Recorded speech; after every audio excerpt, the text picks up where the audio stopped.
Alright, ladies and gentlemen, and we are back. Just a moment as I'm pulling down the admittedly awesome MechWarrior 5 music running in the background here. Alright. Hello, and Merry Christmas to everybody. How have you all been? Sorry for not having the stream up, but obviously we had a little bit of an event that was going on over the last couple of days.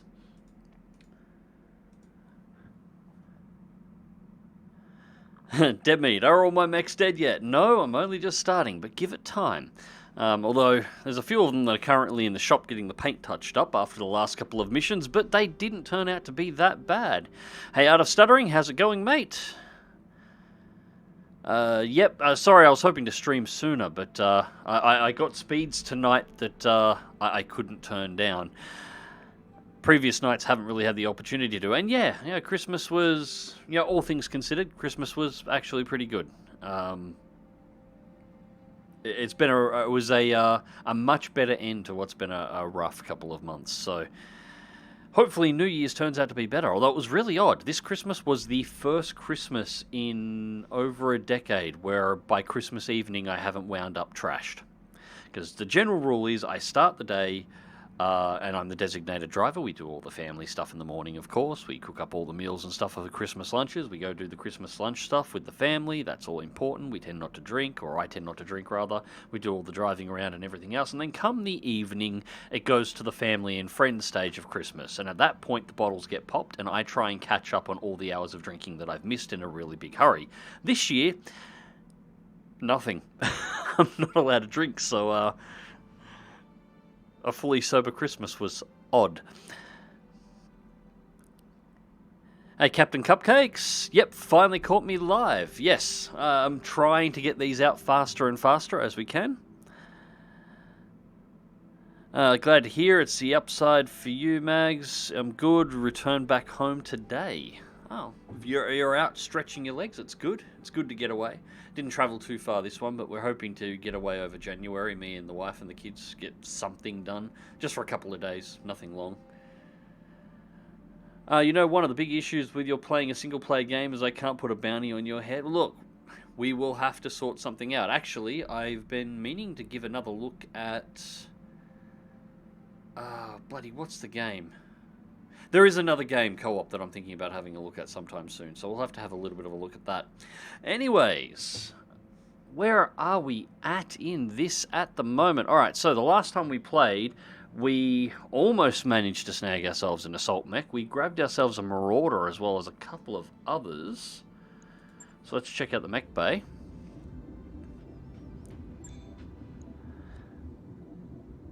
Intravenous Bacon. I love that name, by the way. First live stream I've been able to catch before it was over. Yeah, I generally run about this time because my net is garbage. And its speed tends to be dictated in part by the amount of activity or the amount of people that are actually using the internet around my town. Being in a rural area and it being wireless internet, the more people that are using it, the slower the speeds get. So at the moment, it's just about to pass midnight on my end, and that means majority of the people in this town are labourers, or they're workers. They're in bed now. They're going to sleep. They're going to be up in the morning to go to work. So everything gets a little bit quieter, and my chances of having an uninterrupted stream improve. So this is about the time I stream always, for the moment. Good to hear I'm not completely plastered. Yeah, I was disappointed. It's difficult to catch live streams. We're on opposite sides of the world. Well, that's the other reason why I tend to run about now. It tends to bleed into the early morning time slots for most of the people overseas, while those that are likely to watch a couple of hours of live streaming, for me, it's going to be at the end of their night. So it's as close as I can get to a crossover period that hits the highest number of people. In the long run, I said hopefully next year, Starlink, and if that pans out the way I'm hoping, I might just stream a couple of hours twice a day, 2 different time slots, and then catch one or the other. But then I'll be increasing and changing up the type of games that I'm covering as well. Although I suspect Battletech's not going anywhere, it'll just be more games added on. They're not clogging up my precious NBN tower anymore. That's exactly right, Tal. Bloody peasants need to go away. Leave my internet alone. At least until I can solve it. Alright, so we recovered this bad boy, which was nice. Unfortunately, we missed out on the Annihilator, although I did get one part of it, but we now have a 75-ton Marauder to add to the collection. Mad guy, I wish. 75-ton Marauder to add to the collection. So our weight is going up, but not as much as we would like. But we do have the next campaign mission, which is grave robbing. Now, this mission is a guaranteed Star League Defense Force mech, as well as a load of money and a load of salvage as well, which is all good things. I would like to do one more warm-up before we begin, though. What have we got? Is there anything here that's particularly interesting? Unfortunately, everything's a Rhino restoration in this end of the world. It's the only thing we've got. Other than the pirates, who don't like me because I keep teabagging their mechs regularly. Battle in the jungle. Battle in the lowlands. Battle urban. 3, so that'll be fun. Another battle. Assassinate mission. Target what you'd like to eliminate is a notorious killer for hire who goes by the name The Professional. We're the unprofessionals. This seems like fate. They're currently under contract with the Directorate, and they've been spotted here on Mekdor, which is extremely concerning for our interests. This mercenary is cagey and cautious and will attempt to escape at any indication that they're overmatched. We'd like you to land a low-tonnage lance to engage them, to give them a false sense of security and then eliminate them before they can escape. We're prepared to offer very generous salvage terms. Low tonnage. I'm not liking the sound of that.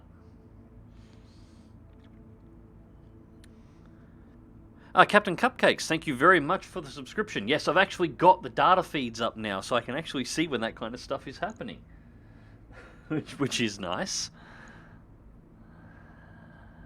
Grave robbing is a hell of a mission too. It's a good mission. It's a hell of a fun mission, particularly after you hit the halfway point and have to fight your way back out.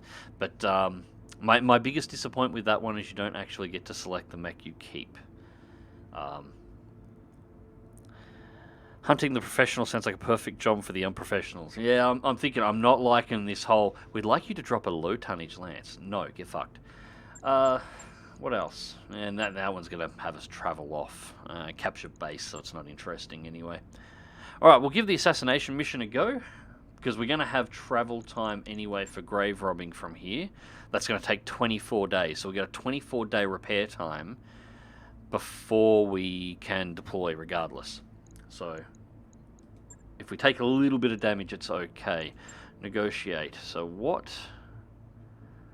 Max salvage, it doesn't actually say what our tonnage is going to be, but we've got, if we leave it exactly as it is, we've got 4 parts on salvage, and we walk away with 433,000 credits, which is enough to make sure we get back over that 2 million marker I tend to like.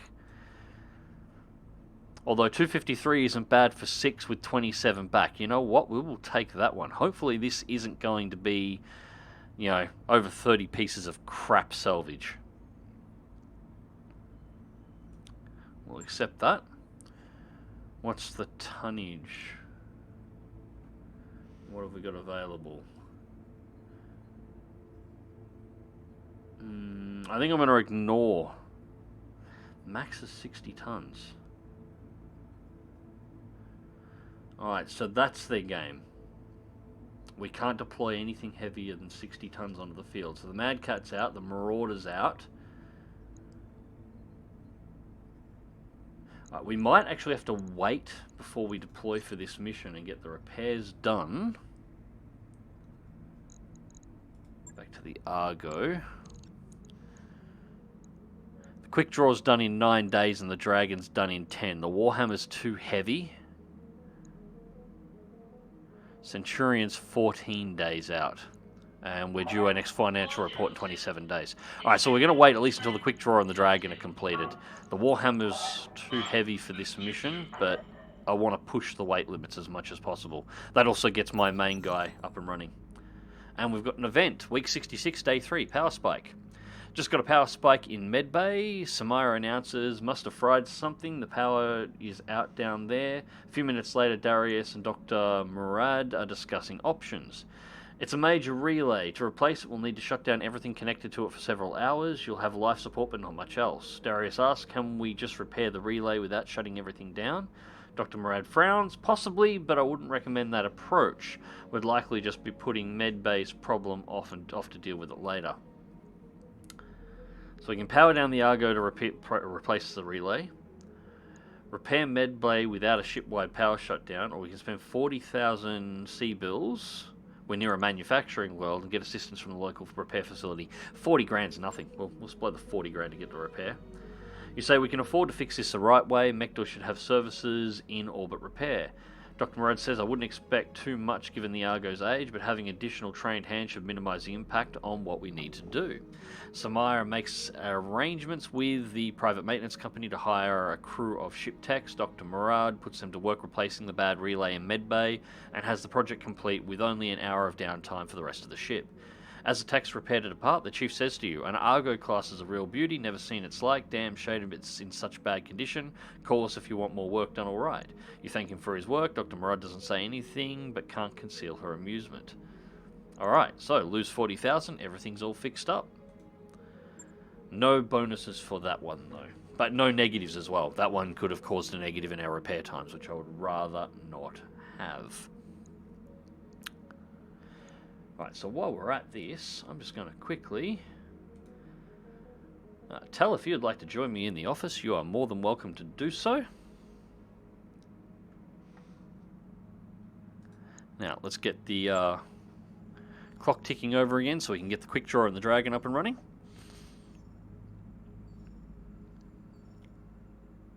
Well, hello there. Oh, hello, Tel. The upgrades you asked for are online, Yeah, I'm Commander. just stalking through some Dunmer ruins, killing some farmers. Oh, very nice. Alright, so work on the Argo upgrade. Training Module 2 is complete. So while we're at it, we can throw a little bit more money at the Argo. Ship upgrades.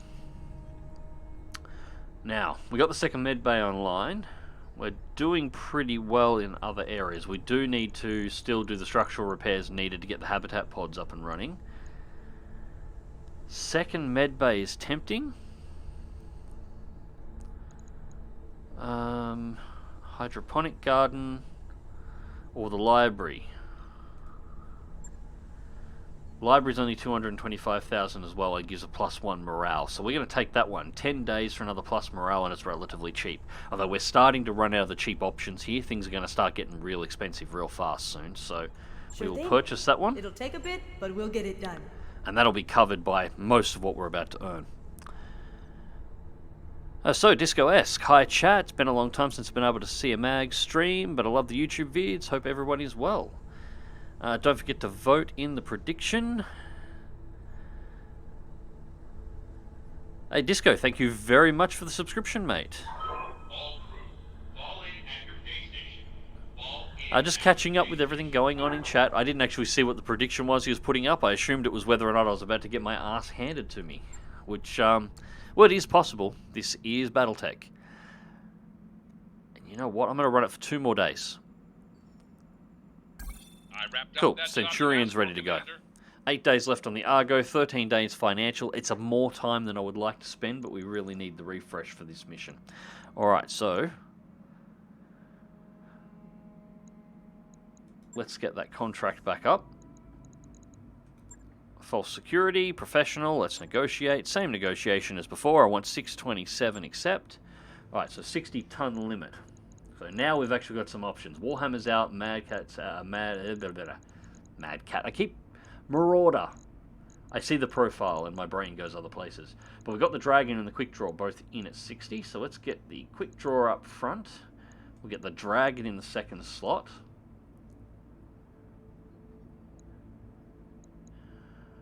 We probably want the Trebuchet.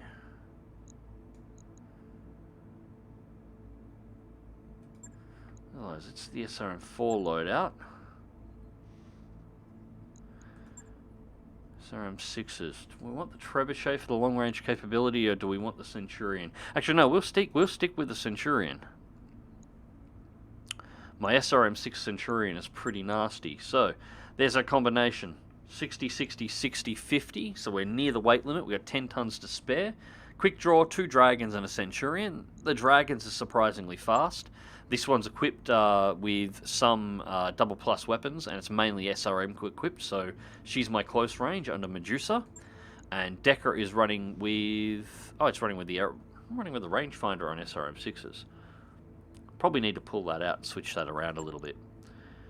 Generally a pretty close range set. Yeah, pretty much close range set set of mechs here, but that should work fine. So Archangel, get 6, 7, 8. Can we go better? Yes. Glitch. Decker can stay where he is. Glitch can ride the Centurion. Archangel out, and I'll put my character Hunter in the front. So we've got maximum, or we've got pretty much the highest skilled gunnery that we can actually lay down across all 4 mechs. I don't know what this mech is going to be, but whatever it is, assassination missions are usually a weight class higher. It's likely going to be a heavy at minimum, possibly an assault. We'll see.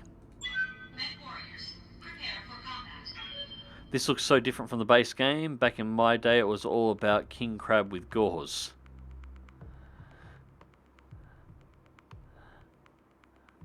Well, this is just the base game. I haven't modded this or changed it at all. This is exactly how it was. Or exactly how it is, rather. I will be modding it into something else soon enough.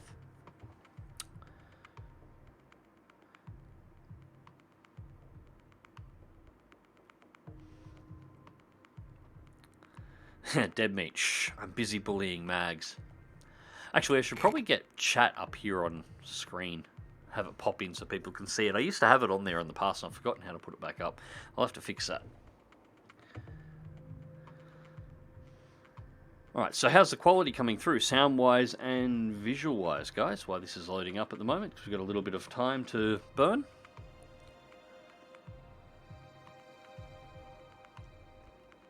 So, 2 more than 10 subscribe with Prime. Thank you very much, mate. Yeah, my uploads were ridiculously high tonight. They were, you know how you get your up to figure for how fast you can upload? Well, mine's up to about 10. That's as far as I can get. My uploads, according to speed test tonight, were at 11. So it was the first time I have ever seen my uploads higher than what was my recommended. I have no idea what's going on, but I had to stream. It might be one of the few times I actually get a smooth stream, assuming it's telling the truth and it's not bullshitting me. Unfortunately, I can hear you loud and clear. Yeah, get fucked, dead meat. Command interface initiated.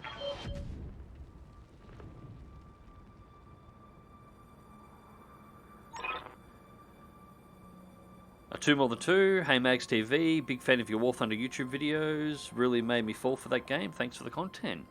My pleasure. Apologies for not doing more War Thunder content, but Gaijin's screwed up a few times, too many recently, and sort of lost a little bit of my interest to play. Alright, so did you really just drop into my backyard with that lance? I'm offended. This won't even be a challenge. So this is the professional. The other end of the city. So this is one of the city maps introduced in the last expansion to Battletech. These are actually quite fun. I'm actually kind of a little disappointed I don't have anything that has a lot of jump jets on it. Oh, this guy's going to be fun to kill. Boss, I don't think I like this person at all. I think that might be the point of the writing. Shooting buildings is fun. The jump jets are run actually away. really fun in these city maps because you can jump on top of buildings and jump from building top to building top and shoot down on targets, but the catch to that is, of course, all of these buildings can be dropped to their foundations, so if you happen to be on top of one of them and somebody blows the building out from underneath you, it can be a bad day.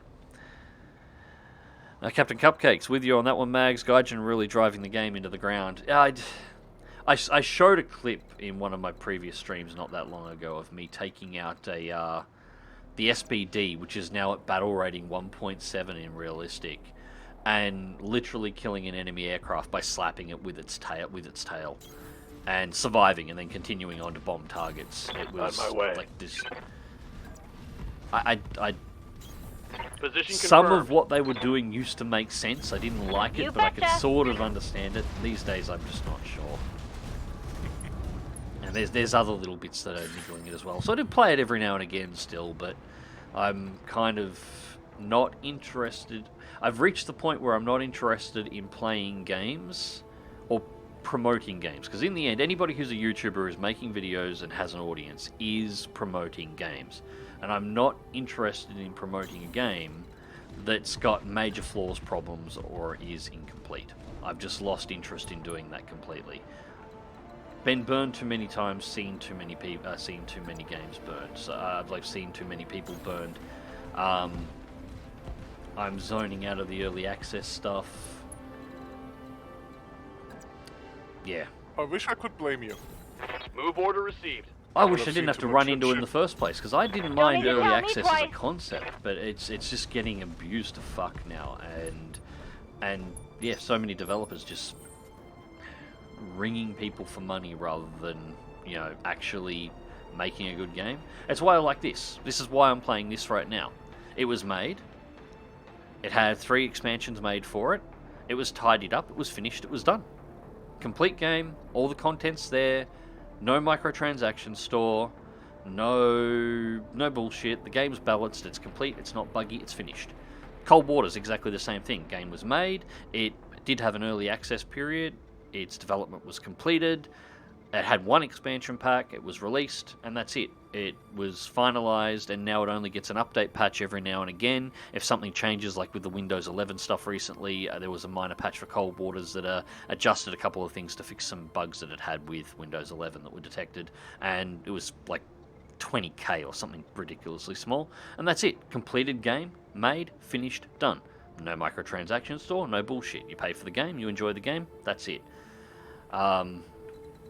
I'm really just had enough of the business models that are being taken up by other developers at this point. I'm really appreciating those who just make a good game, Copy finish that. it, and sell it. Moving That's out. fine.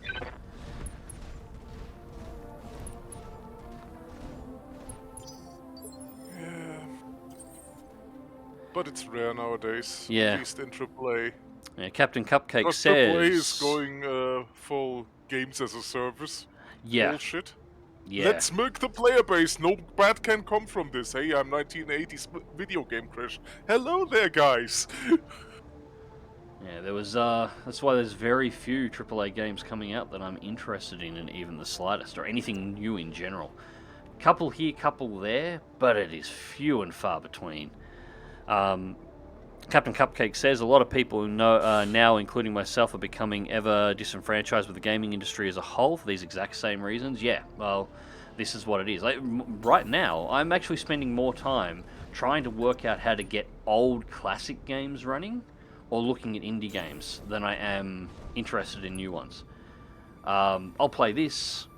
There's a few other new games that I'll play here and there, but at the moment I'm actually spending more time getting all the old Battletech games and MechWarrior games running on modern systems. So I'm more interested in playing through games that were released 2 decades ago than what's being produced now, because at least, again, they were finished games and they were good.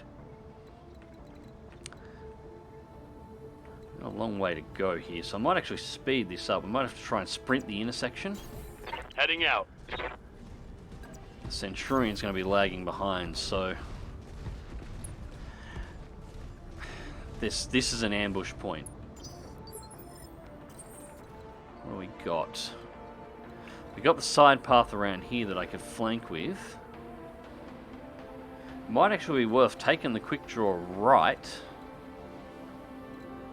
pushing the dragon, the 2 dragons and the Centurion, because they've got the quick draw's got more firepower technically, but it's a little lighter on armor. I can push the dragons through the center with the Centurion, and those things are just tough as. For 50-60 tonners, they're fairly well endowed in the armor department, and hopefully that will give me the targets back and side with the quick draw, so I can pop those side torsos and try and kill this asshole that's piloting it, so I can flog his shit. because that is the goal of Battletech after all. Enemy detected. Alright, so we have contact, unknown mech. Now there is a supporting enemy force.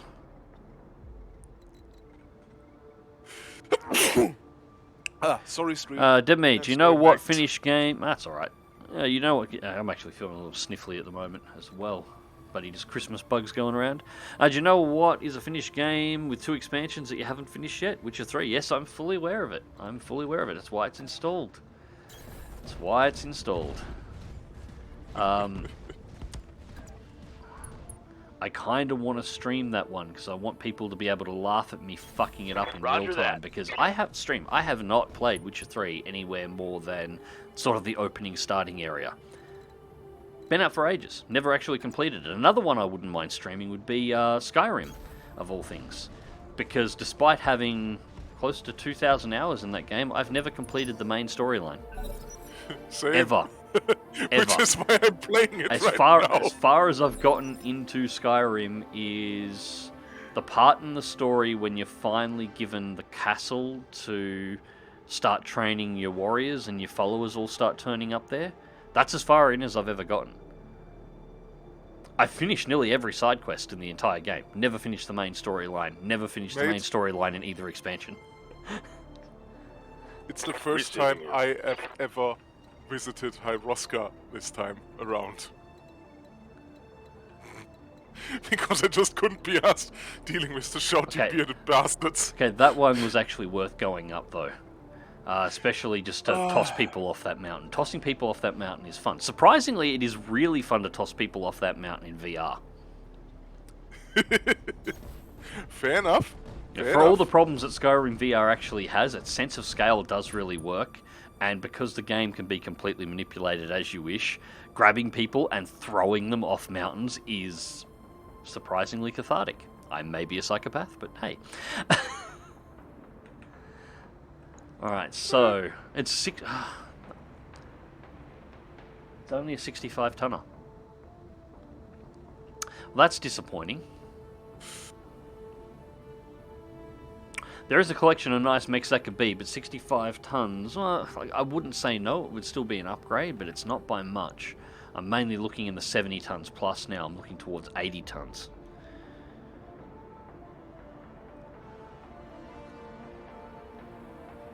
Looks hot, further research is required. Demit says, Skyrim VR is why I've cleared my gaming room so I have enough space for room scale over the last couple of days. Yeah, I do need to do that as well. Although, having said that, I have already... Yeah, we'll just brace. I have already completed Gorn. So with that, I managed to do it without breaking anything, and we are being flanked. Okay, maybe going that way with quick draw wasn't such a great idea after all. Sneaky bastard. I hear ya. Alright, so we're gonna have to deal with that. We're gonna have to deal with that 65 tonner first.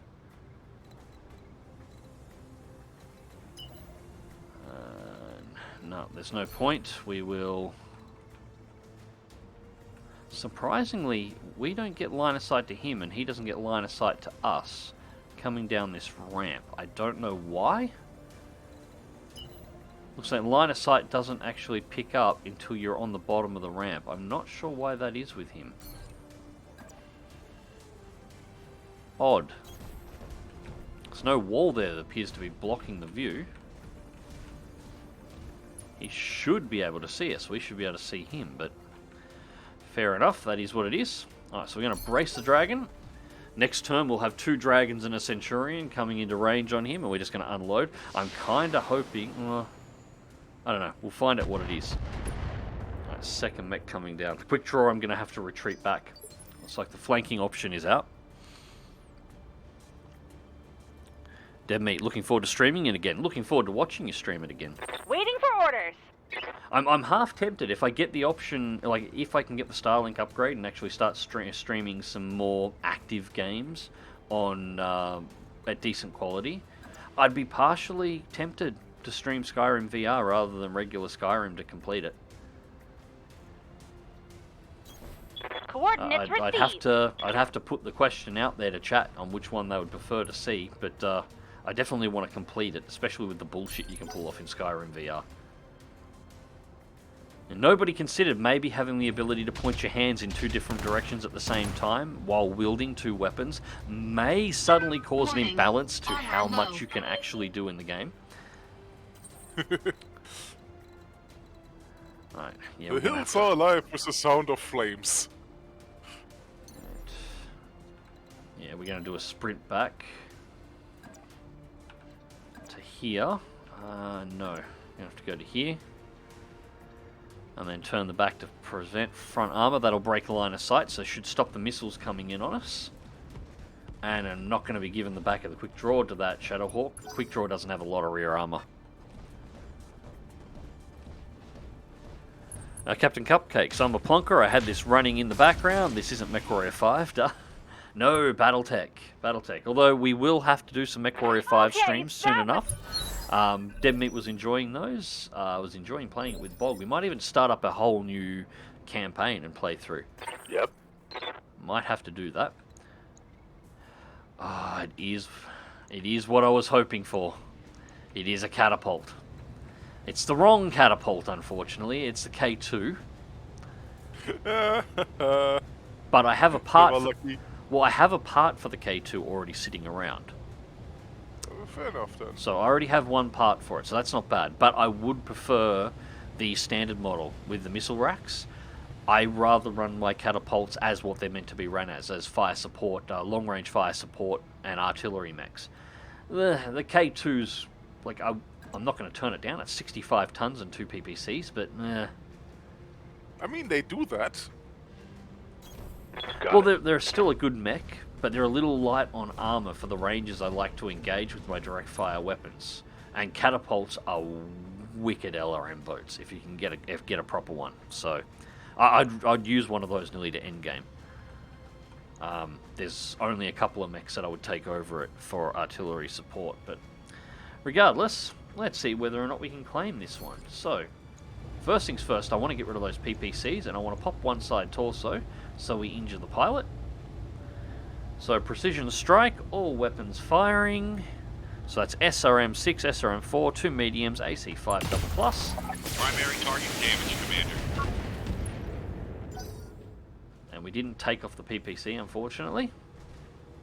But that's alright, we got more turns to do that yet.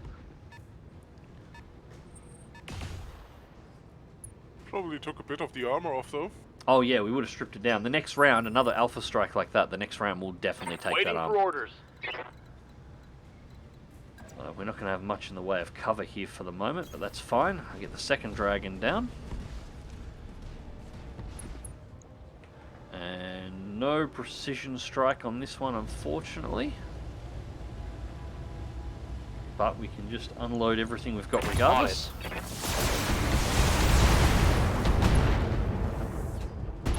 Heat sinks destroyed. That's not going to help it any. Double PPC and we've blown heat strings.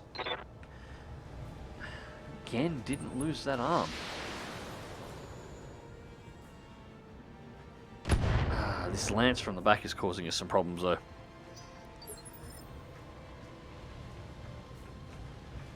How inconsiderate. Good to The go. enemy is fighting back. Alright. Coordinates received. And the Centurion. Now the upside of city fights is it's really easy to get into close range, and the Centurion Commencing alpha there we strike. go, right torso destroyed. Actually, that's a little bit too much. That's that was a lot of hits to the center torso Critical there. hit.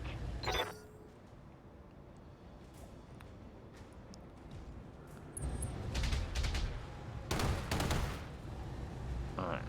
Still got good damage reduction on the quick draw, so this is working well, but we need to keep pulling these back. Alright, so Hunter. I can't jump far enough back.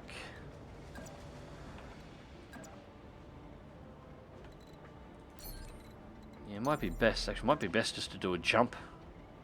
That allows me to keep my direction. Engaging jump jets. Keep that forward armor presented, and the next one I'll be able to move down and around the corner. Unfortunately, the quick draw isn't super mobile. Brace again for the damage resistance bonus. At the moment, he's just tanking the rear.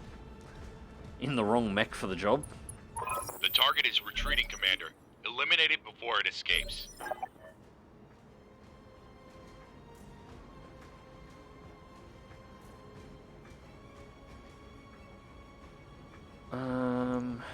Yes, Commander. The coward is starting to run. Coordinates received.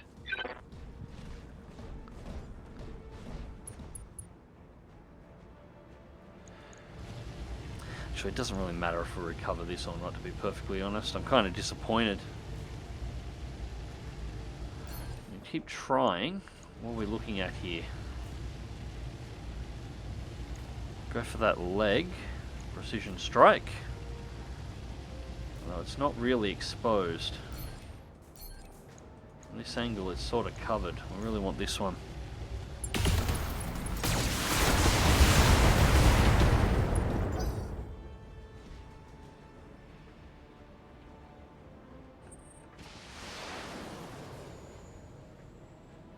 Right, we're getting missile support on us over here, so they're now trying to protect. They must have lost line of sight of the quick draw because they're now going for the Centurion. Orders. Not that that's going to help them much. Roger. That defensive lance he's got is way out of position. It's all the way over here. They get nothing to cover him at this point. And he is not going to make his escape. Confirmed.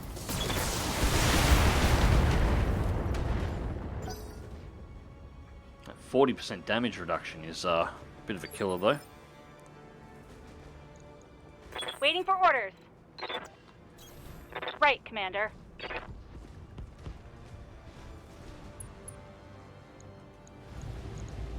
Got it. Again.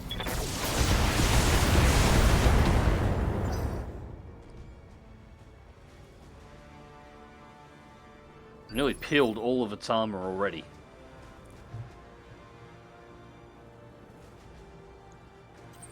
Alright, now, can I actually get into a position where I can help? No. Yes, I can.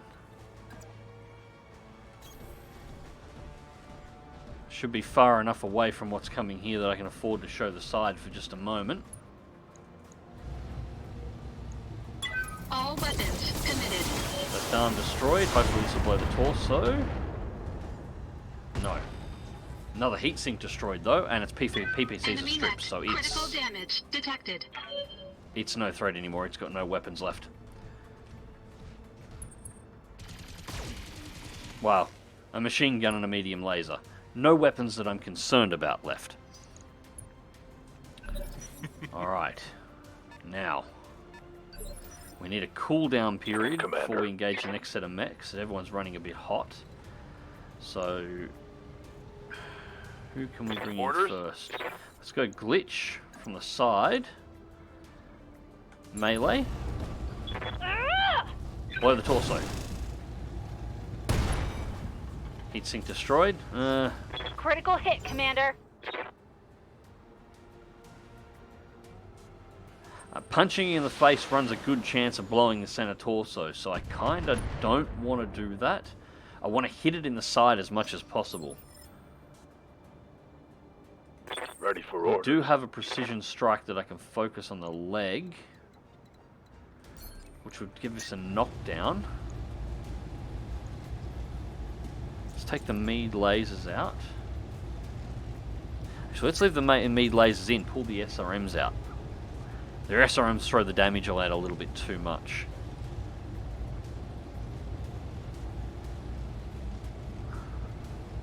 Yeah, we'll work with that. Left torso destroyed, that's a pilot injured, and now when the mech falls over, it should cause another pilot injury, and hopefully that'll kill him.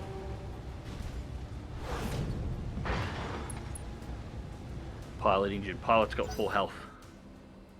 Ah. Damn it. Damn it, damn it, damn it. And this thing isn't gonna take...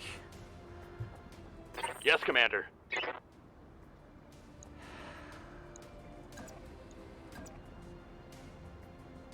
This is probably gonna blow the center torso.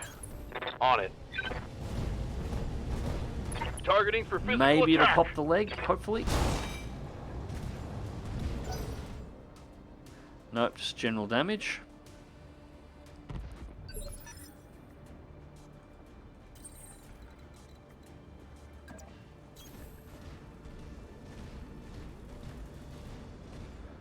Multiple dragons, we're taking a leaf out of the Combine's book, Chief. No, just happened to work out that way. With the 60-ton limit, bringing both dragons was just the best option. They're not bad mechs. Like, they're not super great mechs, but they're not bad mechs. Let's target that leg again. Let's go just with the 4 Meads. Engaging target. Senator also destroyed. That wasn't nearly as difficult as we've been led to believe, Commander. You're clear to evac. No, it wasn't all that difficult. Bigger they are, the harder they fall, I guess. I'll meet you at the LZ, boss. So the LZ is back in the direction of the lance we took out. Well, unfortunately, that was popping the center torso, so we're only going to get one part out of that mech. But we already have one in storage, thanks to what's her name from the traders from the dropship mission. Yeah. So that's still 2, which means if I find an extra part, I can bring the K2 up. It's not a great loss. It was a K2. I'd be a lot more annoyed if it was a. Should we bring this one just to here and then brace it so I can cool it down for a turn? I'd be a lot more annoyed if it was a normal catapult. I do like me standard catapults.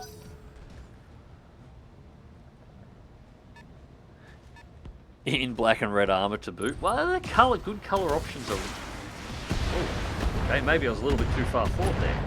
Should have stayed back a little bit. I wasn't expecting them to have a line of sight. Light damage. Holding firm. Damn it. Good to go. Yeah, that's one of my biggest complaints with Battletech. One of my few complaints with Battletech, actually, is the options for making your mechs pretty, putting liveries on them, is actually pretty limited. There's only a couple of patterns and a few color options. I'm kind of hoping if they do a Battletech too, they improve that a little bit. But yeah, I never actually considered it's actually very close to a Combine Lance, but you know, especially considering I'm generally more Steiner. Sure-footing Master Tactician, so he's going early. So he's only have a shot with the AC5. That's got 13 ammo. You know what? I'll take the shot. Roger that. Screw it. Yeah, tapped him up. Nothing major. Will do. That meat will do. Could be worse. Could be compelling. Yeah, that's a point. I don't mind the Combine either. I'm just generally a Steiner kind of guy. Commander? Steiner and Merrick are generally my two.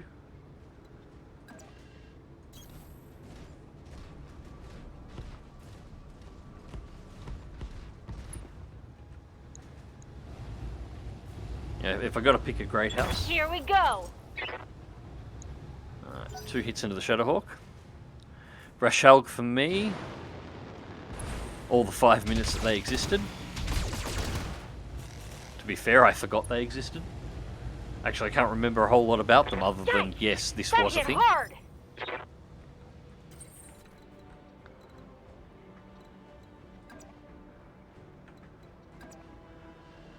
Alright, so, yeah, I'm going to put the quick draw just here.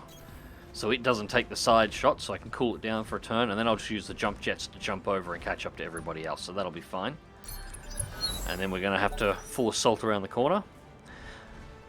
A consolation prize, they merge with the best clan to make Ghost Bear Dominion, and they're by all rights a pretty great faction now. Well, look, if you have to pick a clan, Ghost Bear is my clan. Barely hit, Commander. You know, Wolves aren't bad. Jade Falcons are just psychopaths. Fuck Jade Falcons, and Smoke Jaguar got exactly what they deserved. But yeah, Ghost Bear was awesome.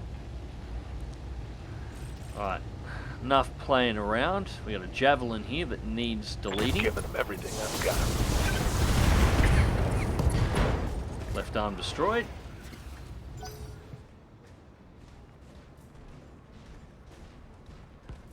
It's a shame Wolverine was annihilated. I would have been interested to see how they turned out had they survived in lore for a little bit longer.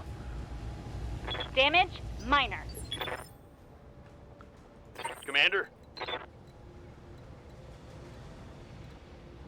Good to go. Alright, let's get... Yeah, the Centurion will shirt front.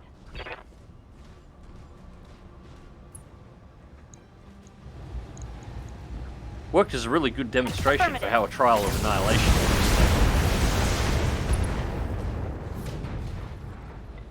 Enemy down. And why the clans are arseholes.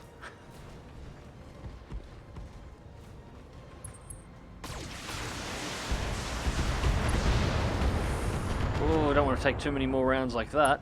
Who is lobbing those? Armor breach. Internal damage. Okay. That I want.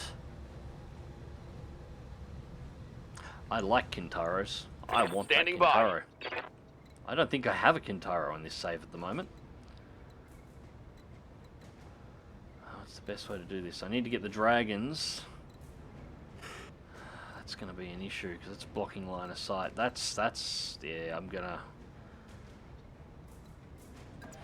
That's going to be my best option, just to get shots past so I don't accidentally splash my own dragon and my own Centurion in the back. The Blackjack and the Shadowhawk. So the Shadowhawk has to be... Who's looking best? 60-65. We've only got shots for 2. Has to be you. targeting for an alpha strike.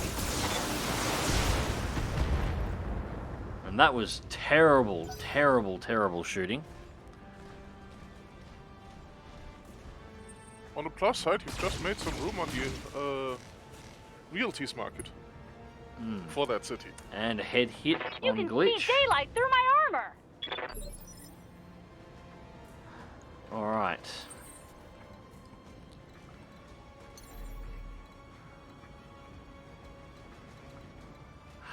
Damn it, can't jump far enough, although...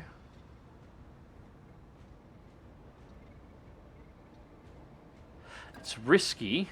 It's very risky. Engaging jump jets. But it'll work.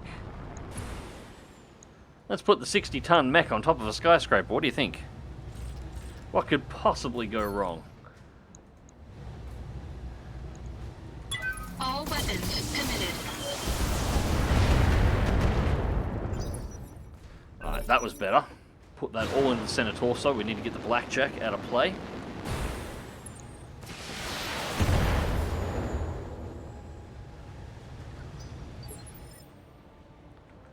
Alright, Medusa is running really hot for the moment, so I'm going to get the Dragon out ahead of the Moving out. Centurion.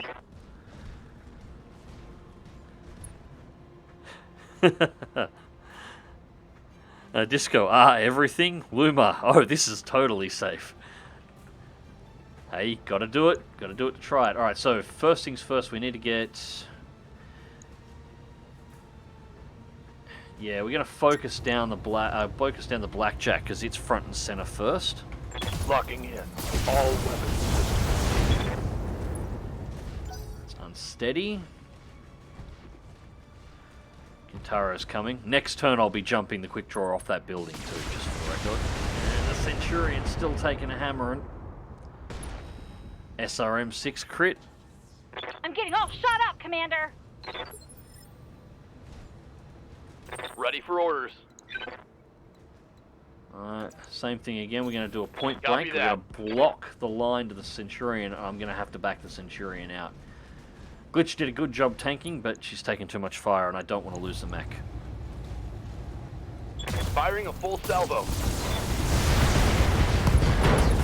There we go. Alright, Blackjack's out of play. Cool. Hostile removed. That's 4 mead lasers and 2 autocannons moved. Commander? Although... Yeah, no, look at that. Yeah, armor's gone down to structure in multiple sections. One more round and she's toast. So she's got more. I'm not afraid to show the back armor here. In fact, I'm going to show the back armor On my way. primarily, because at the moment that's where all her armor's left. She's only got armor on the back of the mech. The front of the mech's gone.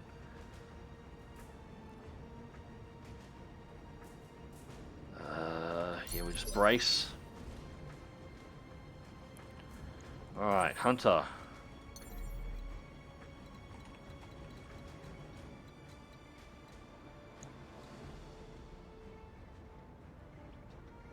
Alright, that's still not off the building, but we're a little bit lower to the ground. We're jumping onto the roof of the lobby area now.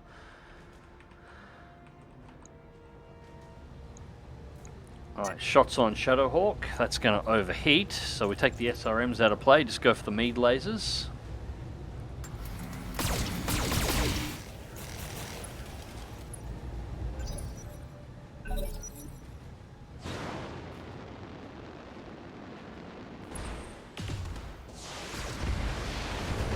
Shadowhawk's now firing on the quick draw, which is good. It means it's leaving the Centurion alone. Warning.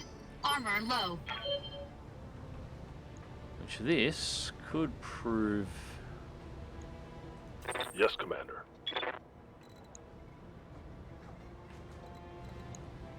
Yeah, we are going to... just right where we are, actually. We'll just go into melee with the Kintaro.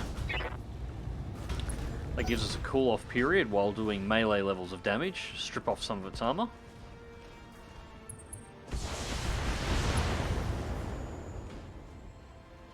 Reporting minimal damage. Don't have enough heat to Receiving work you. with. Would be tempting otherwise.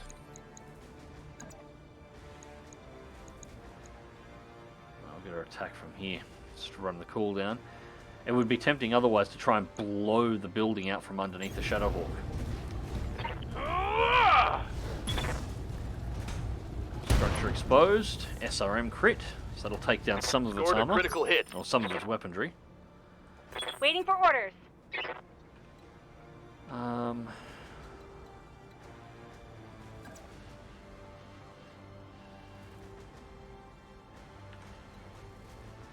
I can't afford... It's tempting.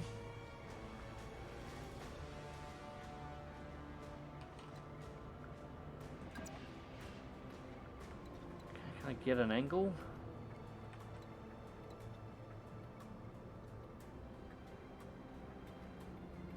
No.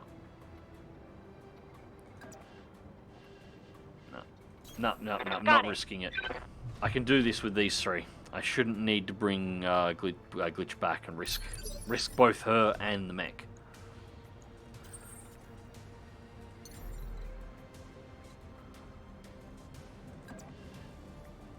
Engaging jump jets.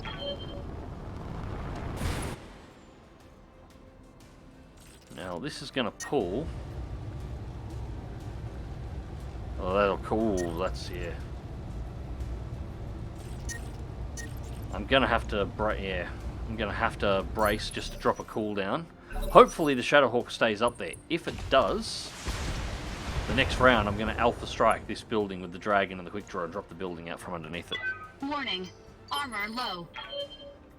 It looks like I'm gonna get the option. Alright, dragon back.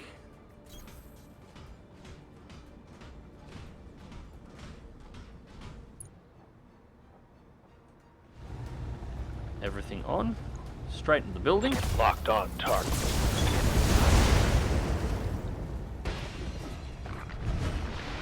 One less structure. That worked. I didn't see how much damage it did to him, but... Structure exposed on the quick draw. I don't want to melee with the Warning. Kintaro and a quick draw Armor for too long. The breached. Kintaro Internal is a damage. far better mech for that kind of a job. Orders? But I did cool down the dragon, and the Kintaro has just presented me all of the rear armor. So, like, you didn't need that torso or any of that, did you? Ammo explosion, pilot injured. That hit something good. Good to go. It's going to be a risk, but Moving to yeah, position. we'll do it. We'll do it. From the other side with everything. All weapons are go.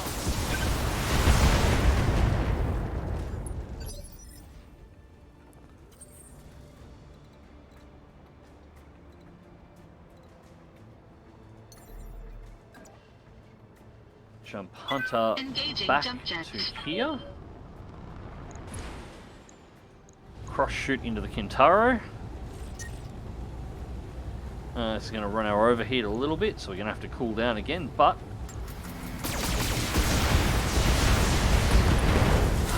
Damn it, CT. Oh, well, takes it out of the equation anyway. Warning. Heat exceeding recommended level. Not quite having the luck on popping the bits that I want. Uh-oh.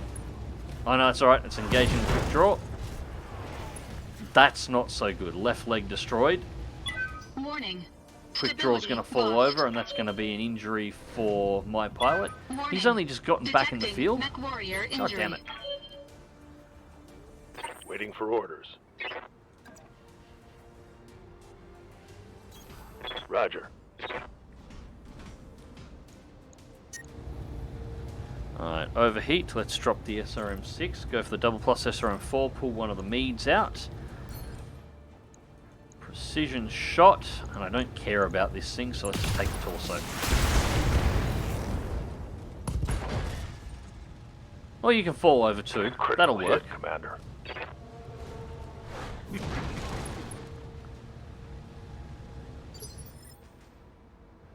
No complaints. Right. Waiting for Decker. orders.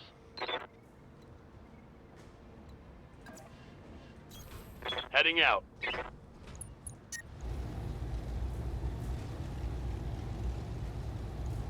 Oh, just kill it.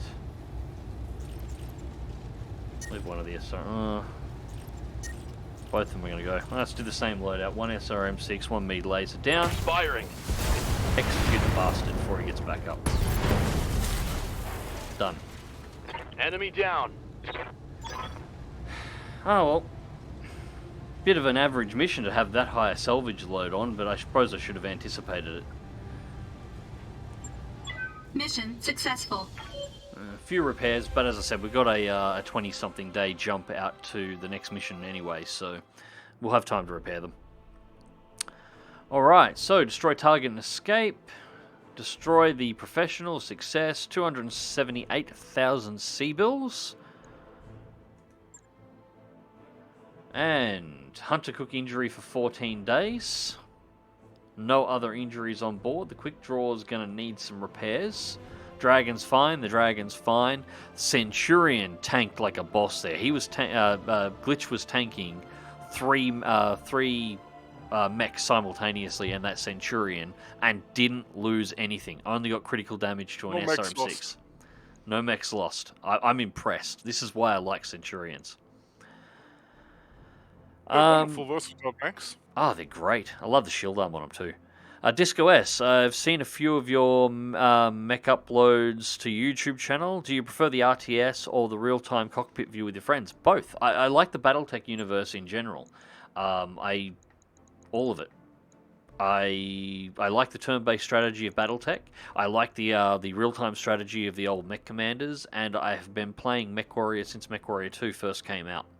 MechWarrior 2 and Ghost Bear's Legacy were amongst the earliest PC games that I owned, because previous to 1993, I had an Amiga 500. I didn't have a PC. Any PC games that I played that were older than then, I actually played backwards, which is catching some of the old Wing Commanders. But yeah, MechWarrior 2 and Ghost Bear's Legacy, which I believe I might still have my original discs for, although the covers and the box art and everything else for them is long gone. But I think I've got the 2 original discs for those still in a CD wallet somewhere here. That was a thing back then, moving your discs into CD wallets. I have no idea why we used to do it. It was stupid, but we did it anyway. I know I've got my originals for MechWarrior 3, because I was looking at them the other day. I've got my originals for MechWarrior 4 Vengeance and MechWarrior 4 Mercenaries. I've got my original Mech Commander Gold and Mech Commander 2 discs as well. I think I've got the original for Pirates Moon still around. I'd have to dig them all out and see. But yeah, I'll take anything in this universe.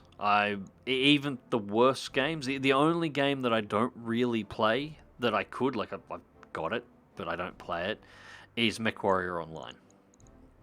I don't play MechWarrior Online. Just because I don't like what they've done to that game. In the name, they've kind of done a bit of a Gaijin thing. In the name of balance for their arena fighter game that they put mechs in, they've normalized the weapons in the Battletech universe to such a level that it just doesn't feel like Battletech anymore. Like, there is supposed to be overpowered weapons. Coming across something with an Ultra AC-20 in it is supposed to be fucking terrifying. In MechWarrior Line, it's kind of, eh. The damage levels are just... Because, you know, we must be fair and everything must be equal. No, this is Battletech. If I show up in an Atlas with an Ultra AC-20, you're supposed to shit yourself. That's the point. And so, yeah, I don't like MechWarrior Online. Thankfully, MechWarrior 5 doesn't do that so much. There is still a little bit of normalization, but it's not so bad.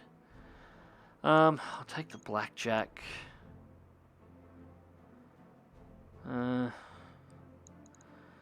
Take the Ultra AC-5. We'll take the Double Plus Mead Laser.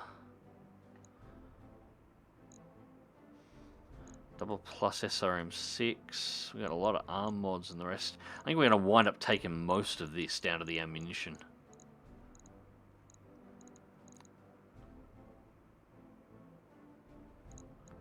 Right. Yeah, and I know a lot of people do like MechWarrior Online, but yeah, it's not my thing. And that's the main reason for it. Visually, it's fine. The mech designs are fine. Well, the mech designs are the same mech designs that they're using in everything else now. Now that they've fixed the scaling, so you're not going into battlefields with 400-foot tall trees anymore on some of the maps, that's fine. Mostly the battleground designs are okay, although a couple of them are a little bit uninspired. But I just don't like how they've balanced the game, because Battletech is a universe that is meant to be more simulator, despite the clear science fiction setting, and much like real life, it's not meant to be balanced. It's supposed to be imbalanced. Clan mechs are supposed to be ridiculous, not just slightly, maybe a little bit better than the Inner Sphere ones. Like a Timberwolf showing up, especially in the at the point of the clan invasions. A single Timberwolf is supposed to be worth an assault lance for the Inner Sphere. They're on its own.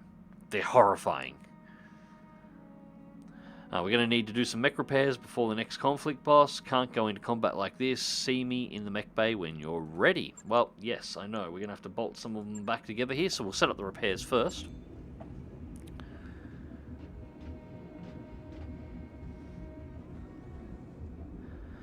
Dead meat, any mechs lost? Nope, just one of them with a broken leg, but we can fix that.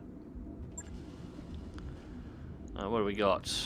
Repair, repair, repair, repair, repair, and replace the leg. We lost a heat sink and some SRM ammo.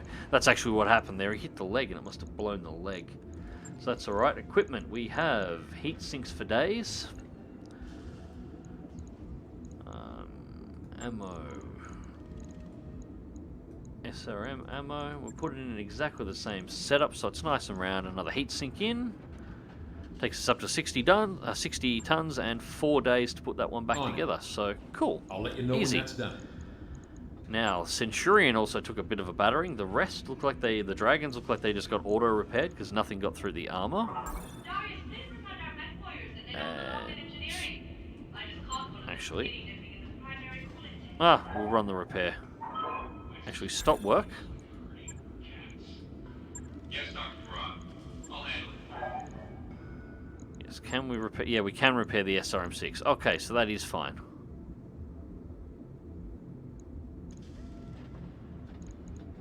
Okay, so just repair all. Yep, cool. 3 days, 36,000. That's not so bad at all. Logged and noted. Shouldn't be too So hard. about 7 days, and both those mechs will be back up, and it's going to take me longer to repair my pilot again. Now, why we are here, ship upgrades done, navigation, where did I put it? Command center, Argo store. Let's see if we can sell off some junk while we're here. It's about that time to start cleaning out. So we got a Javelin here, we can sell that one off, because there's no way known I'm using it ever again. We've got 2 Javelin A's, they can both go, $250,000 each. Sure, you probably should have just pressed the plus button then. Javelin N can also go. Collect these things like Pokemon. The Jenna can go, because I'm not going to use it. The Locust...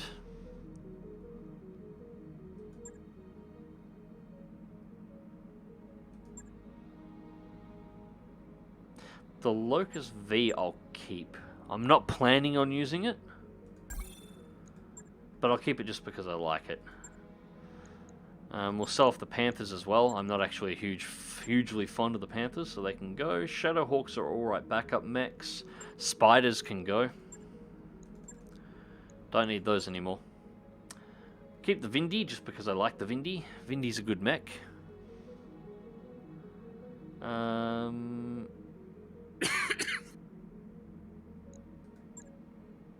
Weapons. Mainly I want equipment. You got quite a few heat sinks here. 38, although 38 isn't that many. 3 gyros, comm system. No, we'll leave the rest as is. So that pops us back up to 4.3 million, so we're going good on money, because the next... We're going to have to just start the new upgrade while we're mobile. And the next upgrade is going to be expensive. It's going to be nearly $1 million on its own. So that clears us some money that we can start that upgrade while we're moving. Also clears us for the financial report, because... Contracts... Grave robbing, our travel time is going to be 24 days, so we're going to have to pay a bill in the middle there as well. So, travel to Atreyu and secure the secure and loot Castle Nautilus. I'm not dyslexic. Roger that, Commander. Course plotted. And there goes the Argo. I love the design of the Argo in this as well. Like, it's a bit of a Mary Sue ship. It does raise some questions, because a Star League era exploration ship returned to the skies that was from a period right at the point of Kerensky's Exodus would raise some eyebrows with Comstar pretty quickly, and they never bother you. They seem to be perfectly fine with a mercenary company flying around in a Star League era exploration ship from right at the fall of the Star League. Nobody asked you a single question, so... Of course not. That would be curious. But I do love how it's designed, because in the Battletech universe, there is no artificial gravity. It's not like Star Trek or Star Wars or anything else. It's more like the Expanse, if you were to think of it as anything else. The only 2 types of gravity you can get is either by spinning your ship to create centrifugal force in order to generate gravity, or by thrust gravity. Now, the engines in the Battletech universe can burn constantly at 1G. In fact, that's one of the upgrades you can do. You can actually modify Argo so she can burn at 2G. And that will give you 2G of thrust acceleration as the ship is burning that way. Then it'll spin itself around and burn in the opposite direction. And you'll get thrust gravity going in the other direction. So, that part works. And that's why the Argo is designed with these pods in the manner that it is. When it's on the float in orbit, the actual main section of the ship, which is your mech bay, is in 0G, which makes it easier to work on the mechs, because, you know, your 100-ton Atlas doesn't weigh anything. It has mass, but it can be moved around relatively easily by the equipment in the bay. But you still want gravity for your medical facilities and for living quarters and all that kind of stuff, exercise and so on. So these pods fold out and spin around the ship in order to create centrifugal force, or create force in order to generate gravity within the pods. The gravity is highest at the lowest section of the pod and lowest at the highest section of the pod. And that's how you get your gravity while you're in orbit. Once it leaves and is on the travel, the entire thing is under thrust gravity. And so there's weight everywhere, and the pods can stay folded back with the bottoms tucked in and the tops in. When it's docked to a jump ship like this, in this configuration, it would be in microgravity or zero gravity across the whole thing. But like that's part of the Battletech universe, and it's really well thought out. And I do love this ship design. It just makes so much sense. It doesn't make sense as an exploration ship. It makes a lot of sense as a mech-carrying assault ship, which you're using it for. And jump. Jump animations in this are also a hell of a lot better than MechWarrior 5's as well. Hey boss, we've just Which completed is funny, those upgrades. since this came first, so MechWarrior 5 could have seen this and improved, but didn't. Alright, so repairs are now done. Engineering ship upgrades. Oh joy. Things get expensive now. Alright, so... Skyrim just decided to be a bit funny on me. So I'm doing the College of Winterhold questline at the moment. Yes. So, spoilers for anyone who still hasn't played Skyrim and is still interested in not getting spoiled. I had that little fight with the 10 magical anomalies in Winterhold. And Skyrim decided that, this is a great time to spawn a frost dragon on top of him. I'm not complaining the frost dragon took out 2 or 3 of the anomalies, but still! Not ideal, although I do like the fact that stuff like that can happen in Skyrim. People give it shit nowadays, but it really is a good game. I just wish they'd written a better main storyline to it, because the side quests are frankly more interesting. The College of Winterhold in general is actually a really good set of stories. I do like that a lot. Alright, so high capacity power conduit, 720,000. This has to be done before we can bring the rest of the ship's systems online. So this is a necessary upgrade. It's 30 days. So Roger that, Commander. that's one of 2 major upgrades we need to do. We need to complete this one, and we need to complete the structural upgrade, which is significantly cheaper. It's only $250,000, but it's another 30-day upgrade. And that'll let us get Charlie Pod up and running, and also give us the option for the drive systems, and it will unlock the rest of these upgrade options as well. So, not cheap, but that one has to be done. The other big one we need to do is this one, Medbay 2, 900,000. This will become really important later, because we're going to need to be keeping our mech warriors alive, and yeah, we'll need the second medbay, because we're going to be taking injuries. Alright, back out, and we'll fast forward time and continue through. 5 days to financial report, and we are still 16 days out of Atreyu. Looks like we got another jump to go through. So, Luna says, I got MechWarrior 5 as a gift for Christmas, not even 10 hours into the game, and it already has 3 Urbies with 10 AC-10 bursts and mead lasers. Just need to get a 4th and I can have a full lance of trash cans. Honestly, never thought a thing could be so much fun. Ready to go It over is great. financials whenever I you actually are. haven't driven the Urbie in MechWarrior 5. I keep skipping it, but I keep meaning to jump into it to find out whether or not it's actually got its key feature. Because the thing with the Urban mech is, the way it's designed, it's the only mech that can completely rotate its upper torso. I don't know whether or not that's represented in MechWarrior 5.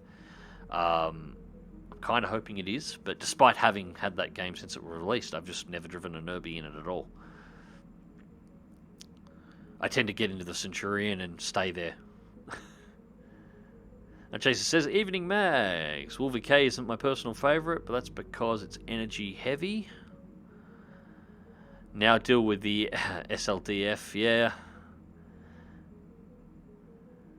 Chaser, yeah, Tex did how it should have ended for Battletech based on that. And Mech 5 is in the Crytek engine too, and I think this is Unity. Yeah, this is all built in Unity, but it doesn't need anything else. Although I admit, and I'm just putting this out there on the off chance that the developers ever watch this, they probably won't, but on the off chance that that did happen, Battletech 2 in Unreal Engine 5. Okay, just think of the graphics. Think of the graphics. That would be pretty cool. The only downside... actually, no. There's a negative side to that. The downside of that is it means it would probably wind up on the friggin' Epic Store as an exclusive for a year. And,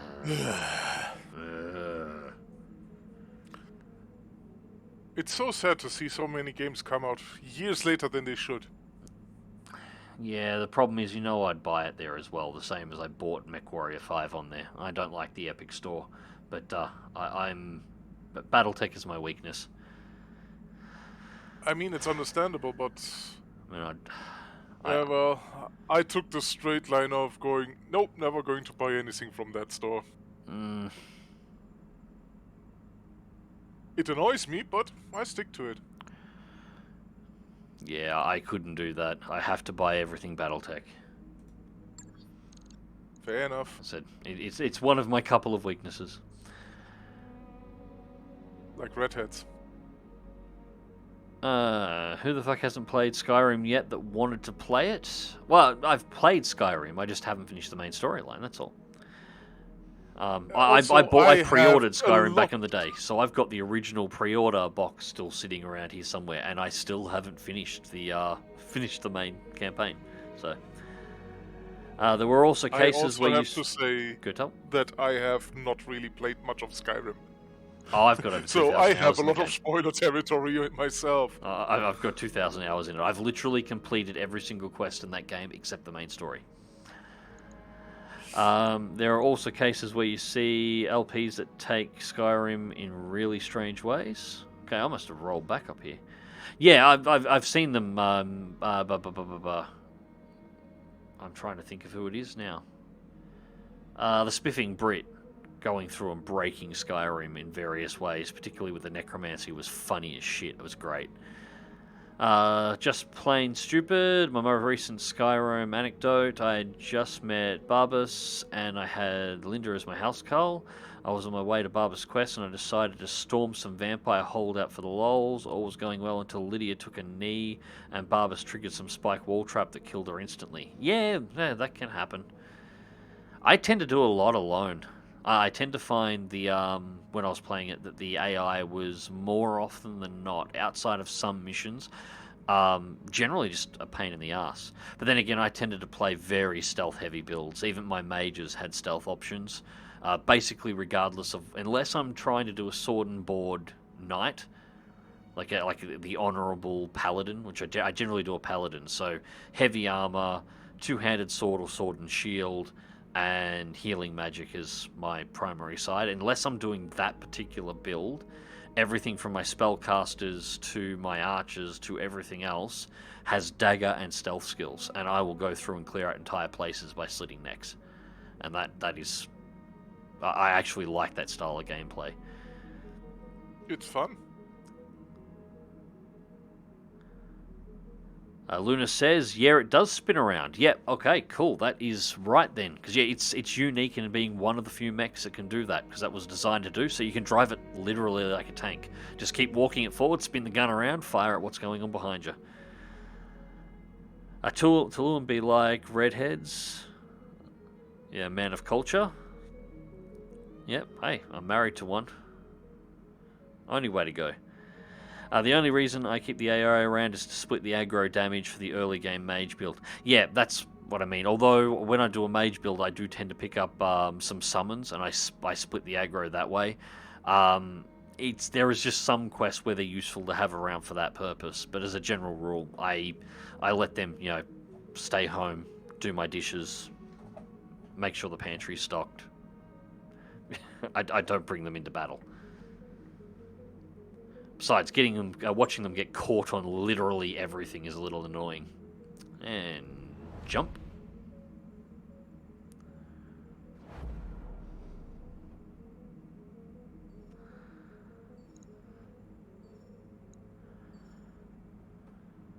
I adopted a child for the house chores. Well, that works. I had to in real life for the same reason. No, it's Christmas time. They're making a mess. And on top of that, they've got battery-powered Nerf guns. So there is blue foam darts from one end of this house to the other. I'm sending them on a mission to recover them all. They must have unloaded a couple of hundred darts through this house. Although I to admit, I may have got my Nerf Riot shotgun out as well, and I may have sent a few darts as well, just to remind them who's boss. Drawing straws. So, Dr. Murad gestures grandly at a bright yellow growth on the corridor wall in front of you. Meet the Argo's very own mold problem. Well, I don't think I've seen this one before. It started in the unfinished gamma pod, and despite my best efforts, it's spreading unchecked. She pokes it with a screwdriver, frowning. I've seen this before, boss. Yang takes a screwdriver out of Dr. Moran's hand and wipes it off. I know how to kill it, but whoever you pick for the job needs to be in a hazmat suit, and considering how widespread this infestation is, they're going to be stewing inside that suit for a long time. Dr. Murad nods grimly. I was afraid of that. Any thoughts on who should settle with such an unpleasant task? I suppose we could ask for volunteers. And send in the medical team, but that'll reduce the amount of time that'll increase the amount of time that's going to take for our guys to recover, although we've got nobody in medical at the moment, so that is a thing. Send in the mech techs. That'll mess with our repair times. We've got nothing being repaired at the moment, so that's not a problem, but that's one of the others. Ask for volunteers is likely going to randomly select one of our mech warriors and take them out of commission for a number of days. So we arrive at Atreyu in 7 days. I really don't... So go with the medical team? Yeah, I'm thinking the medical team as well, because one way or another, we're not doing 2 missions on this planet. We're doing this mission, and then we're getting the fuck out. So, if anybody's injured, there's at least another jump period for the recovery time for the rest of the mech warriors. So, that should be fine. Darius' voice crackles through the Arco's speakers. The Argo has developed a mold problem. To combat this, Chief I have no idea how to pronounce that, has developed a highly toxic cleaning solution. The team from Medbay is going to do the majority of the cleanup work, so don't get sick or injured because no one will be there to patch you up. Olivia out. The company suffers a -2 medical point penalty for 14 days. Alright, so we're going to lose half of that before we even arrive at Atreyu. And the medical point penalty will clear likely by the time the mission's complete and we're leaving orbit. So it's not going to affect us all that much. So yeah, that was the right play there. Ship upgrade, 21 days out. The discussion on Epic is a good reason while I was fine exploring MMOs instead for a few years, as I'm now stepping away from Guild Wars 2 and waiting for Palia as a replacement. I'm going through a backlog of some games, currently on Graveyard Keeper with the story DLCs. It's quite fun. Yeah, I've been doing a little bit of MMO stuff recently. I actually reinstalled Knights of the Old Republic, which I, again, pre-ordered back in the day. I pre-ordered everything back in the day. And a little bit of Star Trek Online as well. I don't like the monetization options in either of these, but I'm basically playing through the storylines just for the sake of it, because I've got the characters there and they're free to play, providing you don't touch any of the monetization options. So I'm just jumping through and having a look through both of those to play through all the missions and the story for it. Proceed with current contract? Yes, proceed. Outside of that, there's nothing really MMO that's really got my attention in quite some time. I used to be big on World of Warcraft, but Blizzard can suck a dick now. There it is, Atreyu, more foreboding hunk of ice I've never seen. You were born in this system, were you not, Mr. Olivia? Olivera. Yes, Lady Atreyu, we grew up in Nasu Heights, one of the orbital hab stations above the planet's surface. Nobody makes landfall except for the surface mining teams, and they stay only for a month-long shifts. It's too dangerous for permanent habitation. Sounds like a wonderful place to visit. I remember an old folk story that originated with those mining teams. My father shared it to me when I was young. The Locura, I think it was called. If memory serves, it was about an ill wind that would howl through the canyons, killing engines and scrambling computers. The stuff of nightmares for such an inhospitable world. Yes, Lady Atreyu, it's a gremlin story, something the miners can blame when they pass out drunk with the headlights running. The Locura killed my engine, I barely got out alive. Not our proudest achievement as a culture, but apparently it gets around. So, are there any real threats down there that we need to worry about? How likely are we to run into surface miners you were talking about? Not a great vacation spot. Got it. Let's continue on. So, any real threats down there? My guy is a little bit no nonsense.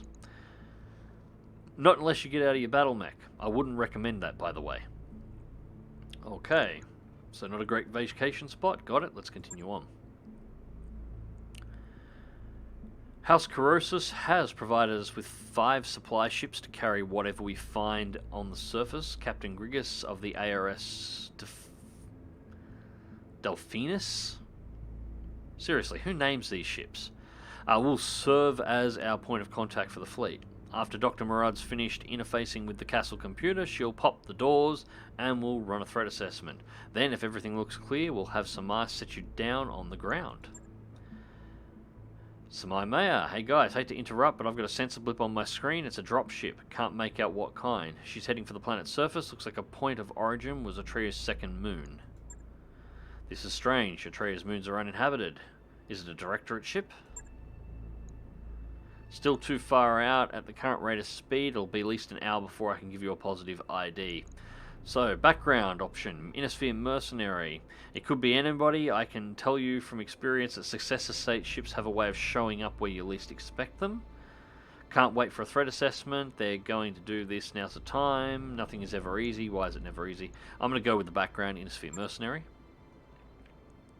If we act quickly enough, it won't matter who they are. We will get in, loot the armory, and be on our way out before they even make planetfall. This is a Star League Defense Force armory, or potentially, I know it is, but potentially a Star League Defense Force armory, as far as you know at this point. There is no way known you would ever be able to loot a Star League Defense Force armory completely before a dropship makes it from the moon to a planet. Yeah. This woman's setting In us all up to honesty, lose stuff. The best idea for this mission would have been to go, right, we need some more mech pilots, and you're going to drop us down a few at a time. We want all hands on deck for this. The problem is that we only have the one Leopard.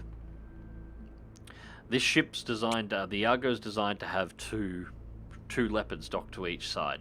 It really needed the 2 to have enough to be able, and even that wouldn't have been enough. When you actually get down there and see how many mechs are in there, it's a fully stocked, like, spoiler alert for anybody who hasn't played this, it's a fully stocked Star League Defense Force armory. Like, there is row after row after row of priceless battle mechs, and you get to leave with 4.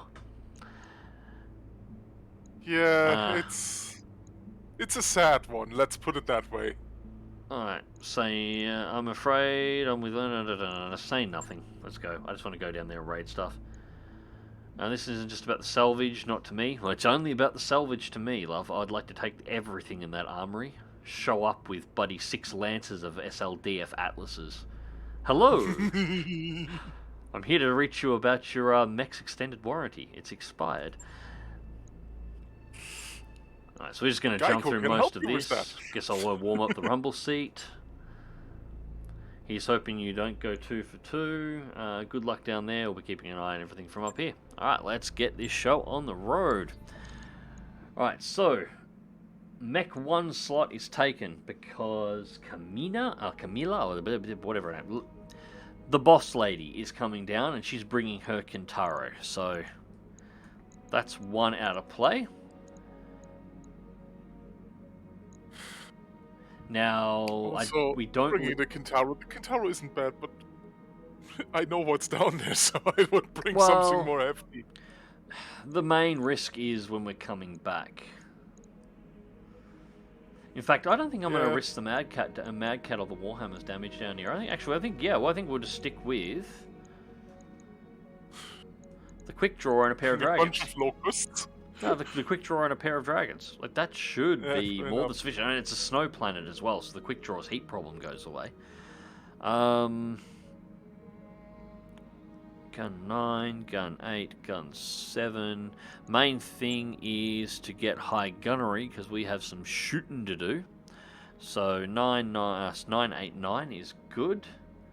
And Kamiya isn't bad. She's gunnery 8 as well, so that's fairly decent. Guts 5, 7, 5, 6, so we can take some hits.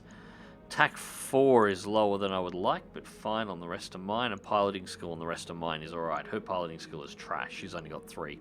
So yeah, we'll just go with the quick draw and 2 dragons for this one. And then we don't risk the the Marauder or the Warhammer. Keep trying to call it a Mad Cat. Deploy.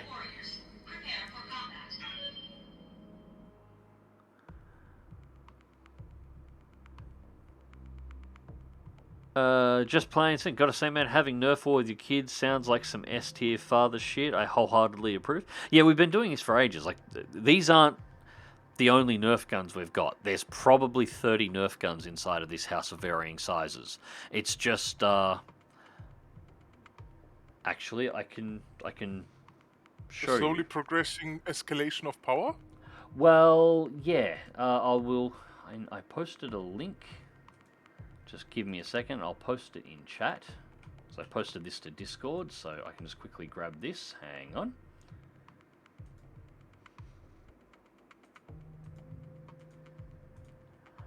I'll post this one in chat here.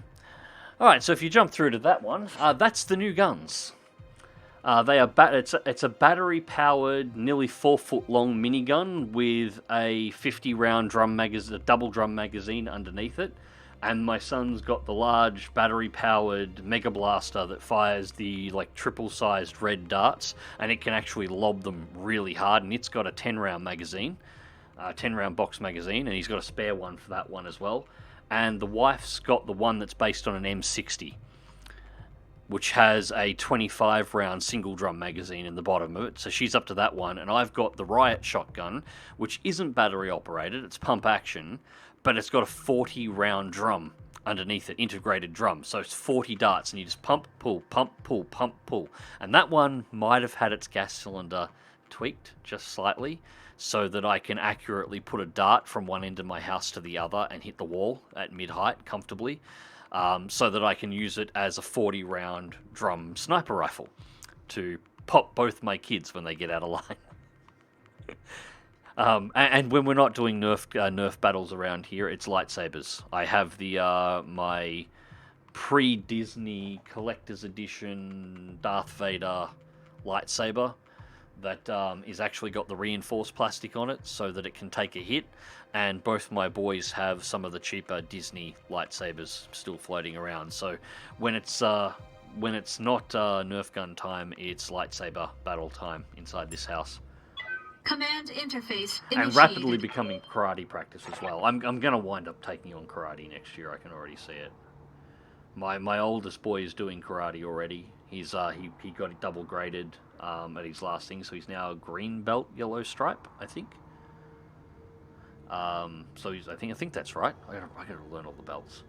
My youngest son is looking like he wants to take it on, and I've been looking for something to do anyway, and I'm sort of getting pushed, so I can see the three of us are going to be doing karate next year, which is going to be funny. My old ass doing karate.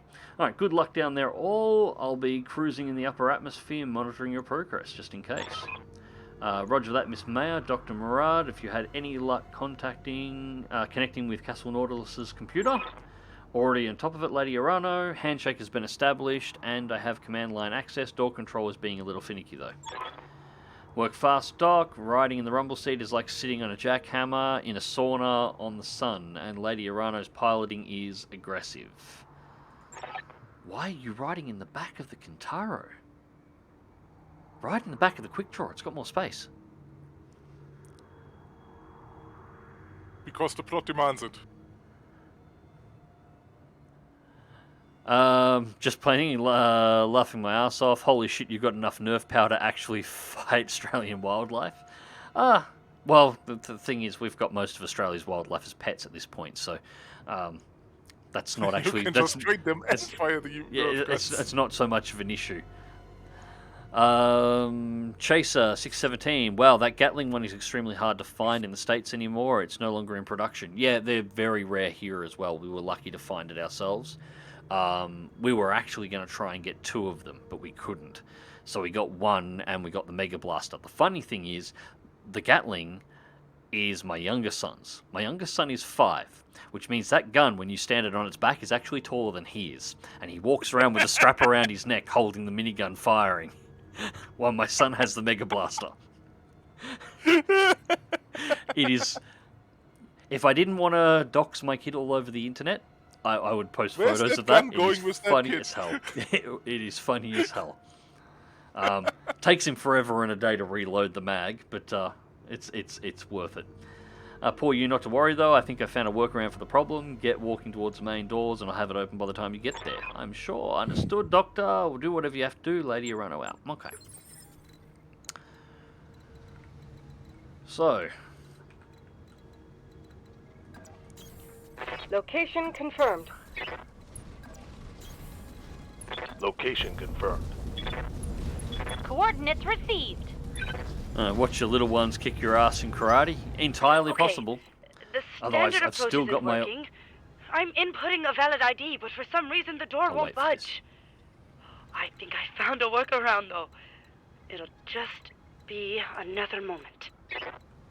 Alright. We'll just advance up. Yeah, I've still got my oldest boy bluffed for the on moment, it. but I don't think it's going to last too much longer. On my way. He's a sweet Uh-huh. kid. It's all good. I'm more interested in just as the group thing. You're watching him do group cutter, and he wants me to do karate, and my youngest wants to do karate, and just thinking, me and the 2 boys doing cutter would be... It's kind of wholesome. And there needs to be more of that in the world, I think. Plus, it'll help me keep my fat ass in some semblance of shape, and I definitely need that, so, yeah. Dr. Murad, what did you just do? The lights are flickering and my screen is dead. The whole Argo's gone dark. I'm not picking up a drive signature. Whatever Ferrara did, it must have knocked out our engines. Worry about it later. Look at those vents in the rock. They're spitting out drones. Yes, what could Careful of possibly those go things. wrong? They're armed to the teeth and coming in fast. And there's probably more where they came from. Hey, what's the worst that could happen? Chaser, the Kintora actually has a little bit more armor. Yeah, I think it's maxed out on its armor and a few other things as well, but it's for the good. time. I'm moving. To be fair, I need to be fair. My lance options are significantly heavier On because my this has way. been a really good playthrough for me, and I've been spending the time to go hunting for mechs. My lance options here are a hell of a lot heavier than what you should regularly have access to in the game at this point. At this point, you should be rocking... You should be maybe rocking 1 dragon, maybe. And if you've gotten incredibly lucky, you might have 2 mechs in the 60 class. I've got a Marauder, a Warhammer, I've got 2 dragons, I've got a Quick Draw. The Quick Draw is actually the one from the second mission. The Quick Draw was actually Grim Sibyl's mech, which is the boss of the mission that you have to clean out the pirate group that's in the wreck of the Argo while it's still on the moon. I got her mech. That's where that Quick Draw comes from. You have my attention. And I've got parts for an Annihilator 100-ton mech sitting around, which you definitely should not have access to at this point, but I do. So her mech is functionally perfectly fine for what you're supposed to have during this mission. I'm out weight classing the entire game at this point. I'm on it. Technically a good choice, practically stupid. Waiting for orders. Move into position. Most Australian wildlife is pets, cackles in emu. Don't laugh, my son's asked whether or not we can get an emu, and technically on the next wildlife license my wife's looking to pick up, yes we can.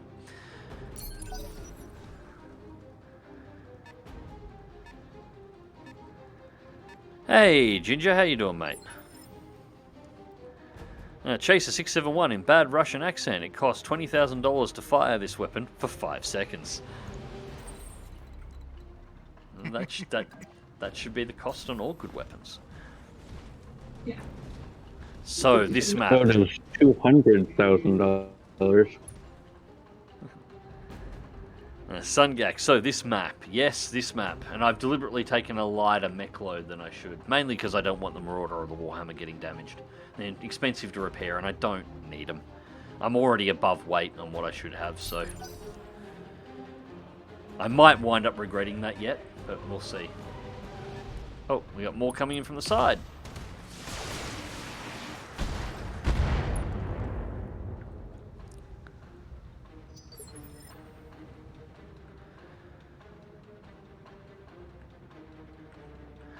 Chaser says it's been a long time since I saw the skit to remember the full I quote. hear ya.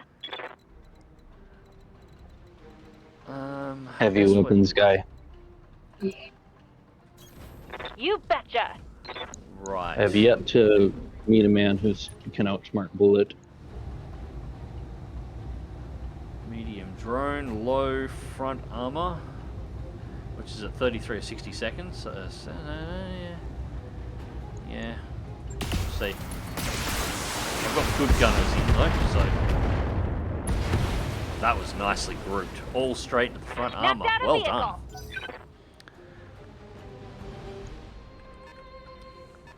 Alright, it's a second 60-tonner drone coming in. And Dragon's taking a lot of hits to the side. I don't particularly like that.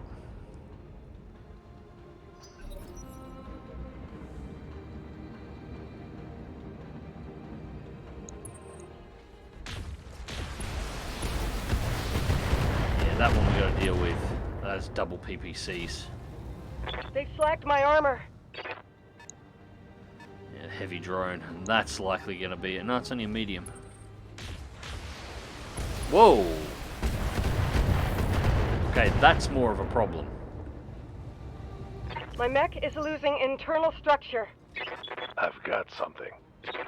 That's a lot of a problem. For the Oregon people. Alright, 80-ton ground. Yeah, we got a heavy drone to the rear. Reading you loud and clear.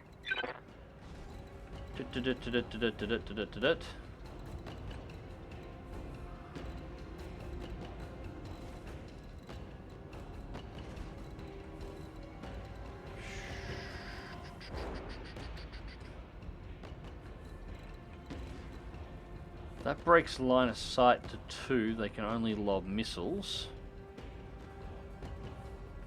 But if that 80-tonner moves forward, I'll have the rear armor of the Kintaro. This is a bad position. I fucked this up really badly here. This is not great. I've just let myself get boxed. And I don't have the jump jets to be able to deal with it. No, not going to give me enough turn. That at least presents Kintaro's front and side armor. So it stops additional shots into the rear, and I can get shots on the heavy drone that's at our rear. We need to deal with this as fast as possible. Discharging weapons.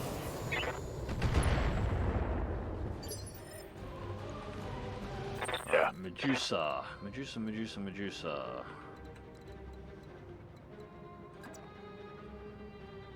Again, back off. You were taking hits to the right armor, so that's only going to expose your left.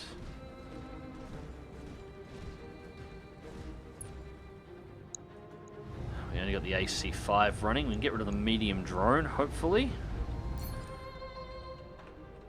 Precision strike. Just keep everything focused on the front armor. Affirmative. Should be enough there. Cool. Medium drone's out. Right, so we don't have to worry about its guns. That's cleaned out. Move her down.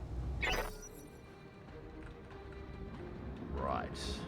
Medium drone coming in. Yeah. We've got to keep that Kintaro alive. They're stripping armor Kamehameha off of here my must mech. actually survive. Chaser says, good thing is this replicates the tabletop, where if you hit the internals on the V, there is a roll to see if you pop the V immediately. Yeah, well, most of this replicates the tabletop, which is part of the reason why it's so good. It's a tabletop recreation that actually pays attention to the original rules of the tabletop, which sadly there is a few that don't. Waiting on you, Commander. Right, so I'm gonna risk shots on glitching the dragon to bring the dragon's firepower down onto the heavy drone. Because we really, really, really precision strike straight on the nose. 52, it's only got 100, it's 182 armor though. We only got the AC5. No, God, no. That's a problem. We need to close more range for that. Fine. Special Just do the delivery! AC5. Try and peel off some more of its armor.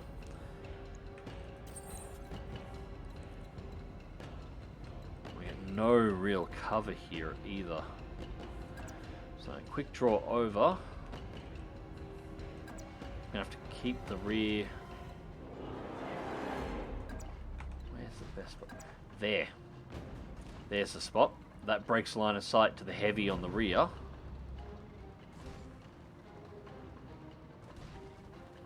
Or at least some of the line of sight. It might still be able to take a shot at me, but hopefully not. Hopefully that gives me...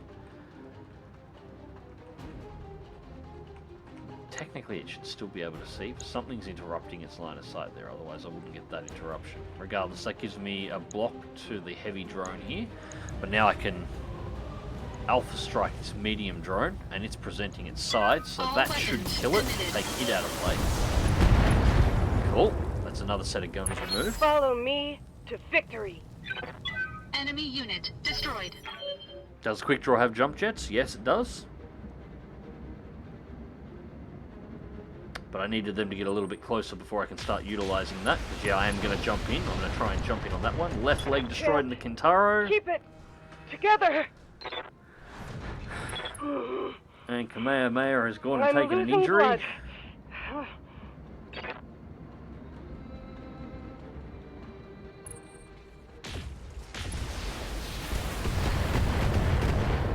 See, this is what happens when you bring a shit mech. Could have brought the heavy mech, but no, got to bring the Kintaro along. Yeah, because it's her mech, and the other mechs are your mechs, and she doesn't want to... Yeah, she's on the ground getting the shit kicked out of her at the moment, and there's nothing I can Armor do to breach. help her, and she's got my Internal mechanic damage. in the back seat. But for some reason, he wanted to ride along in the back of the Kintaro rather than the back of a Dragon or a Quick Draw. Good to go. He might be a good bloke, but I think he's missing on the... Well, at the moment, at the Waiting very for least, he has to be considering that this was a really dumb idea. SLDF, heavy, heavy, heavy. Like this. Oh well, at the very least, he can get hired by MSNPC. He's stupid enough for it. Confirmed. Alright. Well, that's one less vehicle. Oh, look at that, a troll. Standing by. Might be a restart. I'm gonna try and avoid it. Waiting for orders.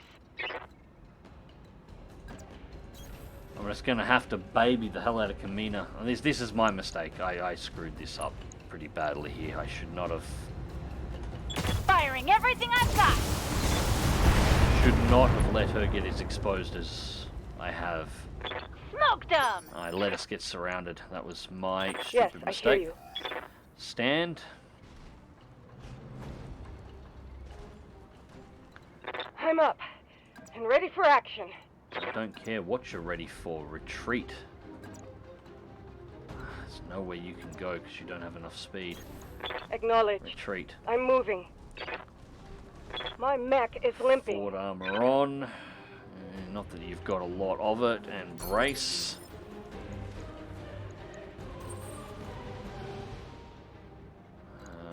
Jump. I'm not going to get enough jump range to be able to close on that one, but I can at least... Engaging jump jets. If I can close in close enough. Precision strike. I can get the side armor. All weapons committed. Alright. We can't stay out here in the open. If we can't find harder cover, we're going to get swamped. So what's the plan? Fall back and find the extraction point. I'm getting you the hell out of there. No, we have to push forward to the doors. Our only way out of this is through. Dr. Murad will fix this. Believe it. You're the one that's driving the broken mech, lady. If you die, I take your dropship. She's right. The outpost castle like Nautilus could bring down a dozen leopards, probably at the same time. If you try and extract us, it'll blow you out of the sky. Damn it, okay, you're right. Stay alive down there. I'll keep trying to get Fryer on the comms. Do that for now. We've got to get our heads back in the game. Look over there. The damn castle is activating turrets. Alright, so this actually isn't so much of an issue now, providing I can keep Kamina in a position where she's not going to get the shit kicked out of her. I just have to defend. Because she's got more mechs coming in, more drones coming in. Warning. Enemy in rear arc. Ow! Ow! Ow! Ow! I felt that. Warning. Armor low. They've got a lock on me. Problem is I can't... Oh, you're shitting me. That's a problem. Also destroyed, left arm destroyed. I've been hit. Why did you bring a Kintaro? And why did you have to be priority target number 1? Well, it's because she's in a Kintaro. The AI will always target the weakest mech, and she's driving an under-ton piece of gear in comparison to everybody else. So basically what you're saying is you need to go in with smaller mechs to make sure she doesn't get murdered. You know, that would actually help. I'm listening. Unfortunately, it won't help much. I'm on it.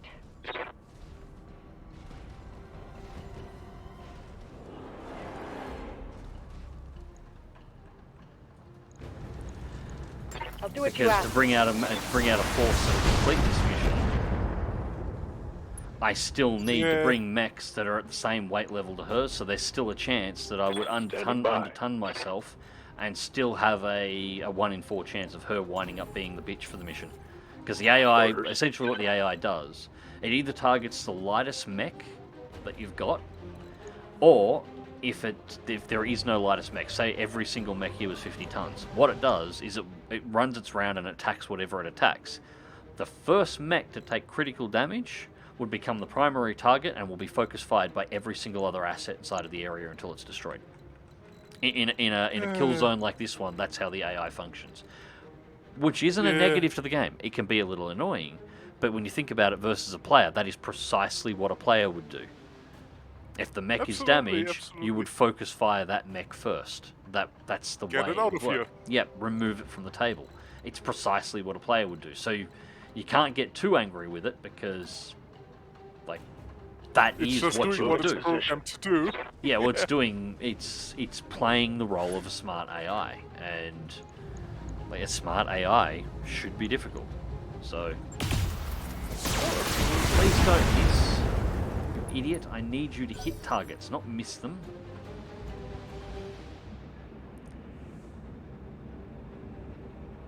And gonna shoot the turret, and she's dead. That's it, mission failed.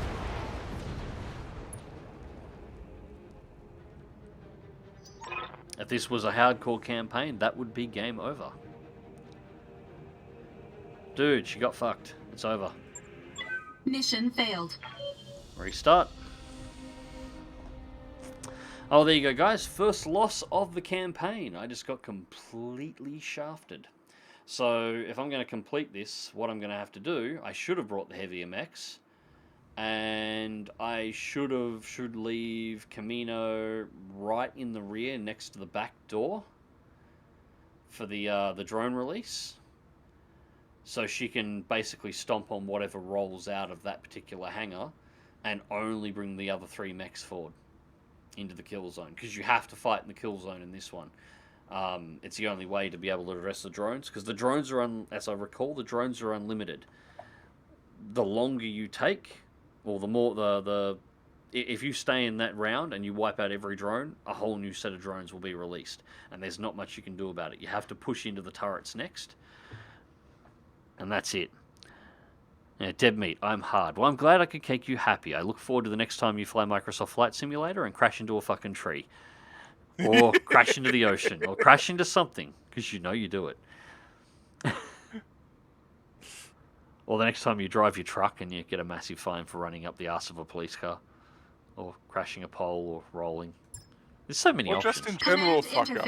Yeah. Initiated. It also tends to attack things that have plus or higher weapons.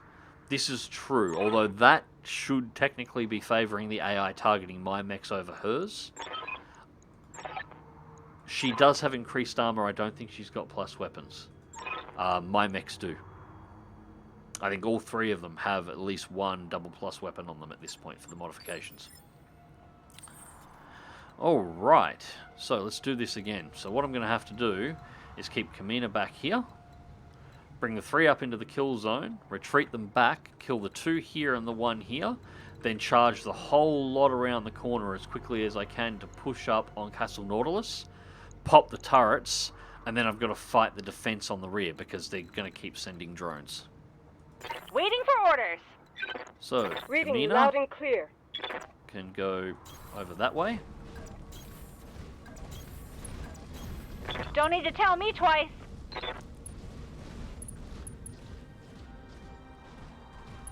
Okay, the standard approach isn't working.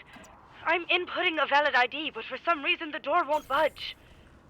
I think I found a workaround, though. It'll just be another moment. Also, I blame the engineer for setting off the security systems. There we go. Security systems are activated. And we've been through all of this. Be So, careful of enemy those contacts. things. They're armed to the teeth and coming in fast. And there's probably more where they came from. Yeah, it's not so much their armaments that are a major issue, or the units themselves, because they're fairly light on in armor. It's numbers that's the problem. Alright, so I'm going to go 2. Kamina can brace. Flushing heat. Enemy detected.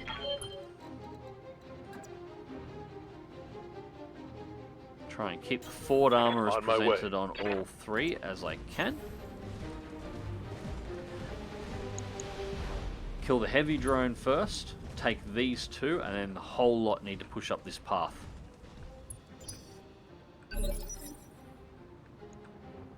Standing by. Medusa is only going to be able to get one of the autocannons into play here, I think. But the drone should come down. No, I can get everything on target. Alright. Okay, looks like I'm hitting the side, so that might pop it. Yes, it does. Alright, 1 down. Cool. No damage, Reporting. 1 vehicle Vehicle down, and it's one of the destroyed. heavies. So that's the one, that's the flanker. You have my attention. I'm going to leave Kamina exactly Cooling there for the down. moment. Just plain stupid. My insomnia has finally reached the point where I can pass the fuck out. Nightmare. Happy upcoming new year. Same to you, mate. Might try and fit one more stream in before then. I don't really have a lot planned for New Year's, so that might be fun, but we'll see exactly what happens between now and then. If not, you have a good one. Happy New Year. Hope you had a Merry Christmas too. Alright, quick draw next.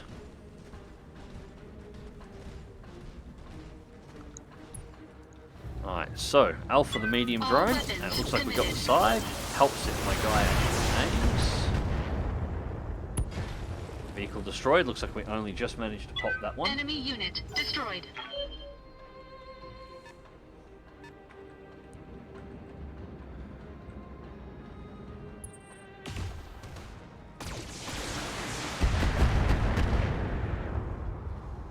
Warning. Detecting mech warrior injury. Ouch. Well, it Good to looks like go. my main character is going back to the med bay again. I'm going to have to upgrade the med bay just because of the amount of time he spends in there at this point. They're just being efficient and consistent. Chaser617, I admit this is the main reason I tend to take at least one LRM boat for this mission, but Kamina's taking that slot. Yeah, I I don't have a good LRM boat. My ability to actually get my hands on a decent catapult has been lacking. Every time one's been available, I've missed it, or it's wound up being Bring it For the Trebuchet. vegan people.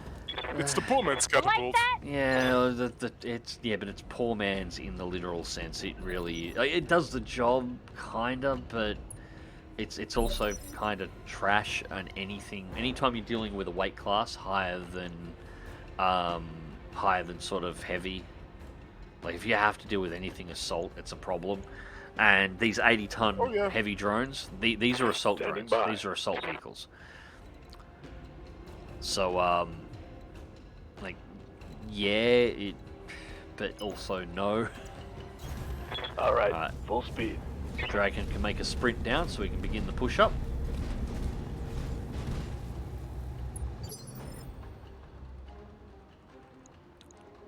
I'm listening. Alright, now that's not going to come out until we pop the 3 drones up the hill. So in that case, we may as well bring Kamina around now, because I'm going to plan on bringing her up the hill, so everything behind us has to come up this path. Yeah, I wouldn't bring an LRM boat on this mission with only 3 slots available. In hindsight, if I had remembered exactly how much of a prick these things are, I should have just brought the Warhammer and the Marauder along and just, you know, doom boated the shit out of all of them.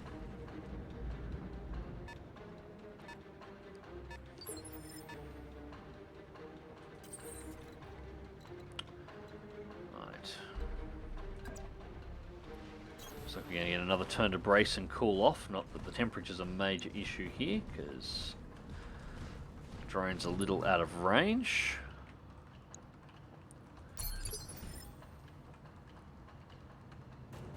Disco-esque, way past my shutdown time. Need to keep some sort of work-sleep schedule in check. Be safe all. Good night, Disco. You have a good one, mate. Alright. I hear ya. Now, Glitch is going to be within firing range. I'm probably only going to be able with the AC-5, though, I reckon. Yeah, that's alright. We can strip some armor off the front of that medium drone. Got it. So next round, it'll die instantly.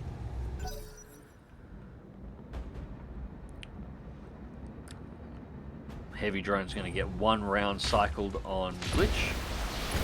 So the Dragon can take the hits from that. So that'll be fine.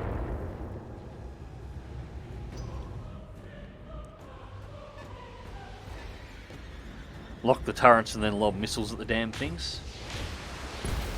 Yeah, not a bad option, but I think not a bad option if I had something that had both LRMs as well as decent armor and medium range kit, but I really don't. The Trebuchet, I'm Waiting not a for great orders. fan of that mech. I'll bring it along on some of my lighter loads, but Move order received. yeah. Yeah, when I played, I had bad luck when it to getting a catapult. So I had to run a trebuchet because I wanted an LA Roger boat. that. And basically what I got was 2 Well, that's one less 15 vehicle. times LM boxes Tell on me it, what you need. and just went for that.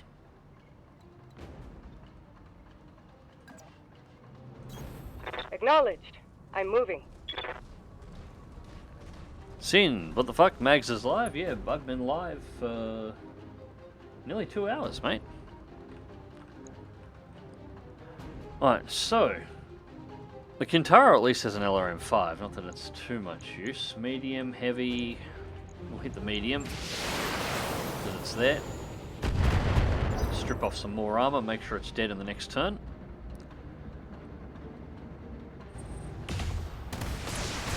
Alright, so Glitch is getting the targeting job this time. Alright, this is a little bit better. The Dragon can take a few more Armor hits, breach. but not that many. Internal damage. Hunter up. Ideally, I'd like to use the quick draw on. Yeah, I'm not going to be able to. Alright, we can very easily delete the medium drone.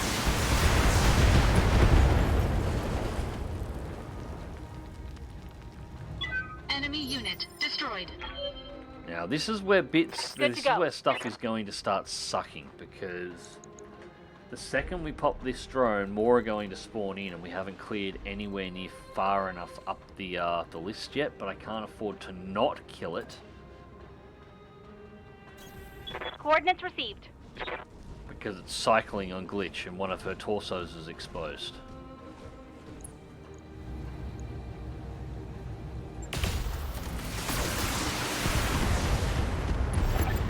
Alright, turrets are about to activate. Second wave of drones is going to come out. And get through all the talking rubbish. So now we're going to have to sprint. 60 tonners and 80 tonners are out. I have no idea if any is deploying there. We have got one deploying here. Glitch has taken the hits again. You can see daylight through my armor. Hey, we're getting outflanked.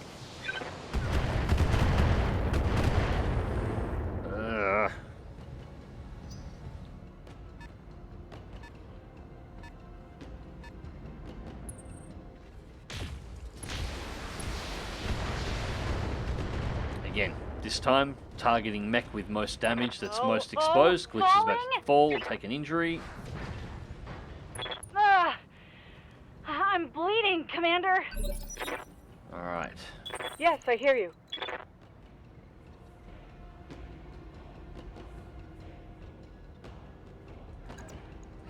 Might be Location the play. confirmed. That should one-shot the heavy drone, because it's a melee attack from a mech. Going hand to hand. Thank you. Alright, so that gets rid of one of the bugs on our rear.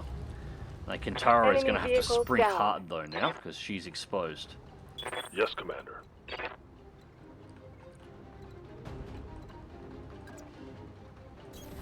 Roger. Second dragon up. Affirmative.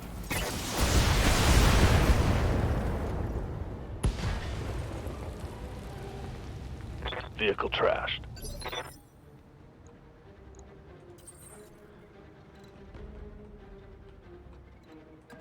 Right. The biggest concern is, do I take out the heavy drone? Shredder turrets, medium-sized turrets. Yeah, I need to get rid of the drone first. They're going to send another wave, but that's going to kill the dragon if I leave it alive. Oh, shit. And it survived anyway.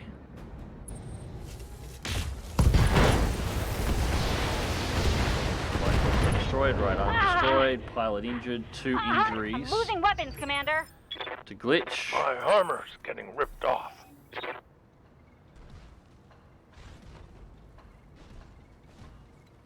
Back to standing. What's next?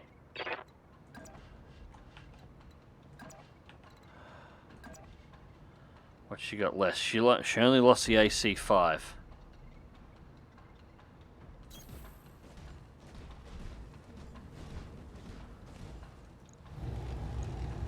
Firing on target.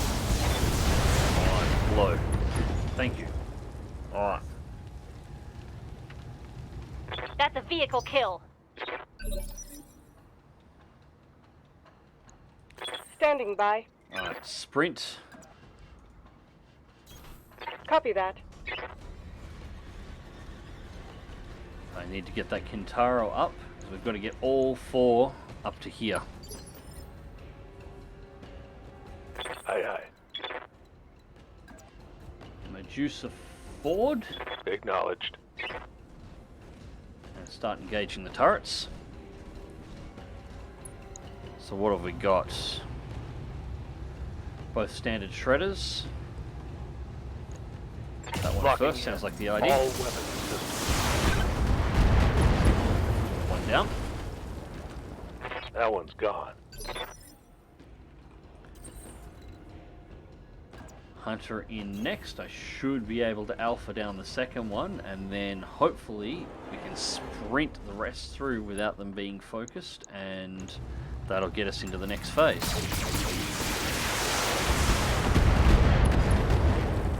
down.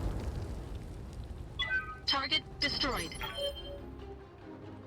Waiting for orders. Alright, glitch needs to sprint.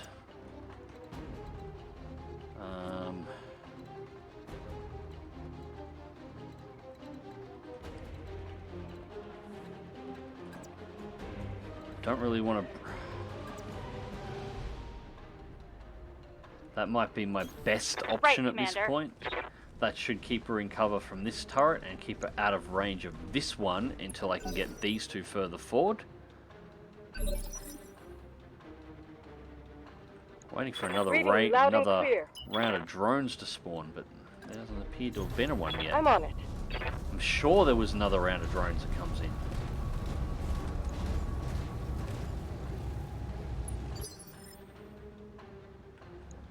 Alright, to go. Medusa. Straight up the center with the dragon. Get as close as we possibly can. That's going to overheat us, but that's fine. My mech is Not overheating. enough.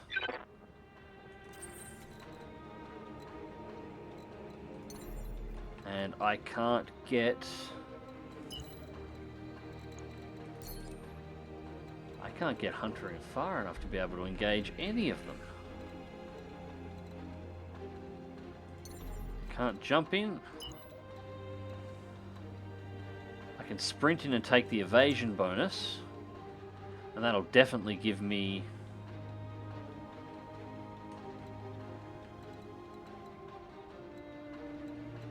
That's about the best I can do. On the upside, it means I can cool down, so the Alpha Strike on that round is not going to overheat the quick draw. Commander?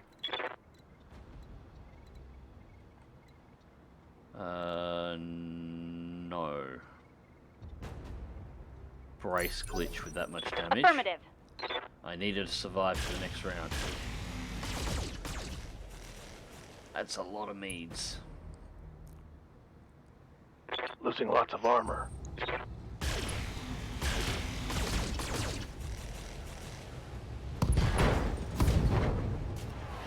Left arm destroyed. I'm losing weapon systems.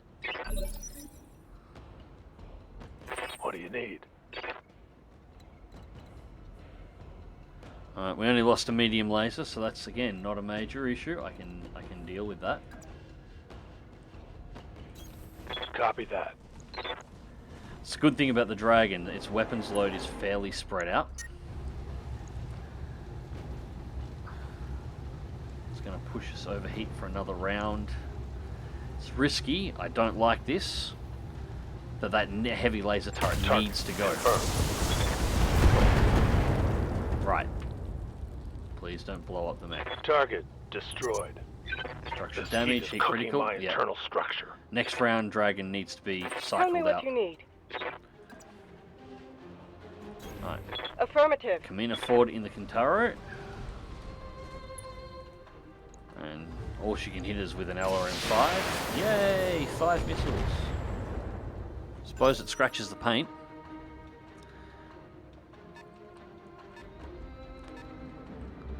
Here come the drones. Alright. And I didn't see him coming. They're moving around back. Ow. I'm gonna get left arm destroyed. There goes another medium laser. Good to Glitch go. needs to sprint right now. Sprinting. Hopefully this turret doesn't get a turn. Good.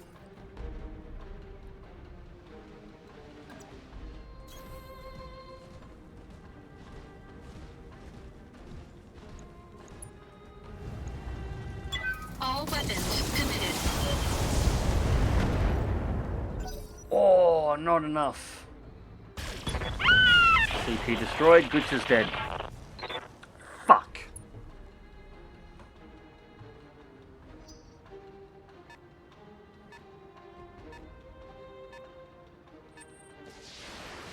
It's another one of my best pilots down and one of the originals gone. That's 2 I've lost now because I lost Behemoth last stream. Armor holding.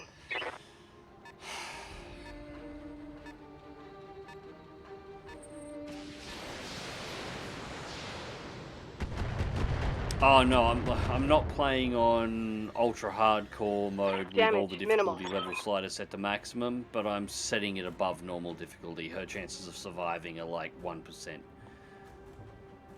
It's basically guaranteed. If I don't eject her, she's dead. Yeah, the red splash, she's dead. Glitch is gone. Welp. That's On my gonna way. be enjoyable for dead meat. Tell me what you need.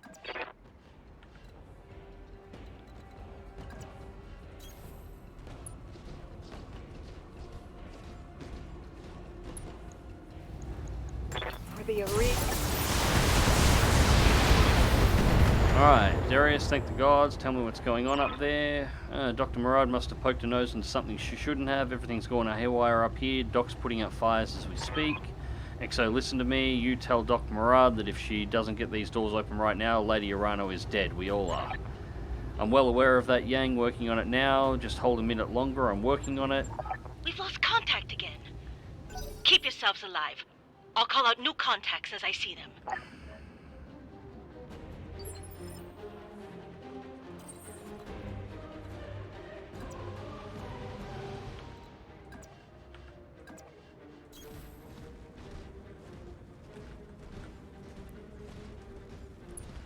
Alright. Brace the quick draw.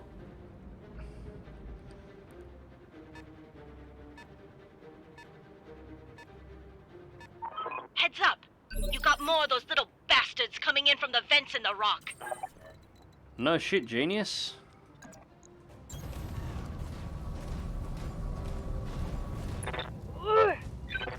Another round, and I could have stuck Glitch in the Dragon over by this side turret and just had her step on Enemy anything that vehicles walked down. out. And she would have been fine, just to stand over here and just stand on shit. Yeah. Now I do need to defend Medusa a little.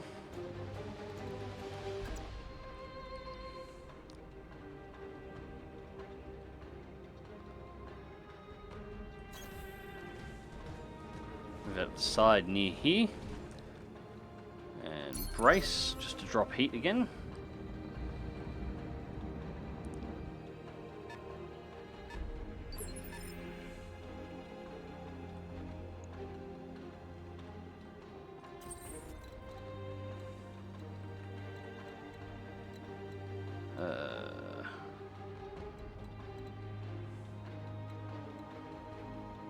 Quick draw is going to have to be the one that takes the hits for the first round. Although, Kamehameha over here could probably take a few hits in the Kintaro fine enough. Alright, so we'll brace her for another round. I'll let these guys close in. Stay alive until the Nautilus security system is deactivated. We've got 3 rounds left to go.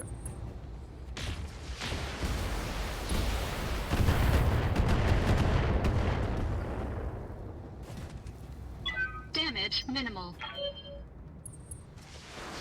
On the upside, at least it was only a dragon that got messed up and it wasn't something like the Marauder or the Warhammer. Warning. Which is precisely Armor why I low. didn't want to bring them. I'm here. Alright. No, I want to wait.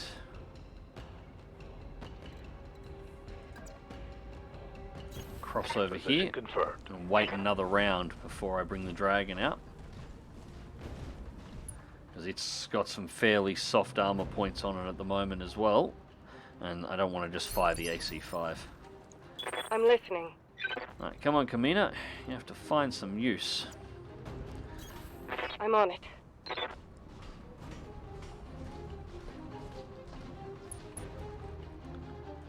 LRM's on the heavy, Target confirmed. which is not going to do much. Another medium, and 60 tonnes, that's another medium.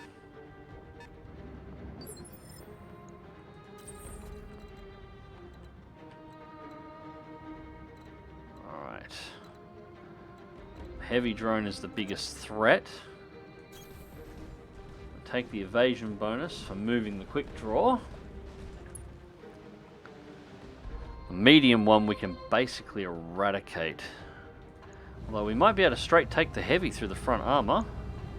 Use a precision strike just to make sure it all lands on target. Or hopefully lands on target, increase our chance. All weapons committed. I'll get rid of the double PPCs if it pops.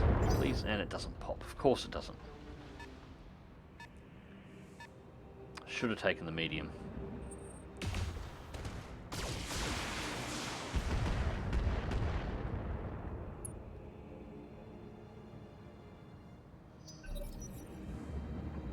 And here comes another heavy. 1, 2. Rangefinder's destroyed. Detecting Another injury on the MechWarrior pilot. injury. So that's 2. So that's 64 days in med. Another heavy volley because the salvo didn't destroy it. Warning. And that'll be almost Armor all of the breached. quick draw's Internal forward armor damage. gone. And now the medium cycling through and focusing the quick draw. Left torso destroyed, left arm Warning. destroyed, another pilot Detecting injury, so my MechWarrior pilot's nearly dead. injury. Warning. Weapon system destroyed. Got it. Sumire, broadcast this now. So what you're saying is you're getting fucked. Yeah, pretty much. Now the quick draw's in a worse state than the dragon is. Move into position. Sheesh. In that turn, that quick draw is nearly fucked. That's nearly a write-off.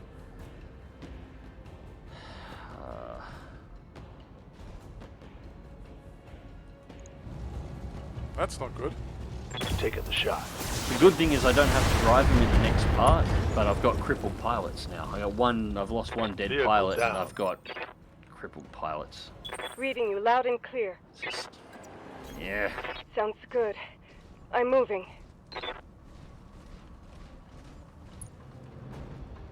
Yeah, I had a mental block at the start of this. I couldn't quite remember why everyone was going, "Oh, this map." I remember the part walking out of here when you've got all the SLDF mechs.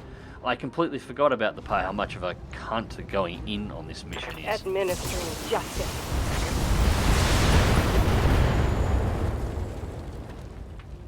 Reporting one less vehicle. And now's the part where they're going to kill the quick draw. Nope, they're firing the Kintara this time. Alright, that's alright. She's got armor. She can take it. Luna, I don't know about you, but I would have restarted by now. No, I play these like hardcore mode. I will not stop a mission and save scum my way out of it, no matter what's happened. I will play it through. The only way I'll restart is, like, I don't run hardcore because essentially, well, generally, I will on some games and I will sometimes, but I don't run it because, frankly, starting from scratch because you fucked up once and RNG bit you in the ass, as far as I'm concerned, it's a retarded way of playing. It really is. Like, you want to learn to hate a game really fast, play a hardcore mode game when you can lose your entire campaign on an RNG roll. No. But I will play a mission through to its completion and accept whatever the results are. If I succeed at the mission, whatever happens, happens, and I move on. If the mission completely fails, like it did before, then I'll restart it and I'll play it through a second time and see what happens. But, yeah. So I won't stop this. I will take whatever happens here. But if my pilot dies, this is basically game over. You can't kill the pilot, but on this mission, because I need to drive the mechs out, I'm pretty sure if my pilot dies, it's also a failure. Because this isn't done yet. This is only the first half of the mission.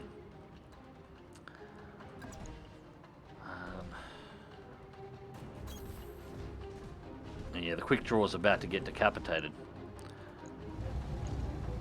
And I don't have enough firepower, I don't think. Especially not with missiles going all the way up there.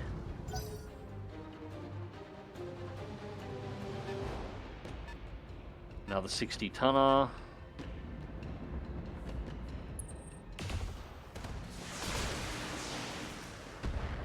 I think I need to find a black soul gem.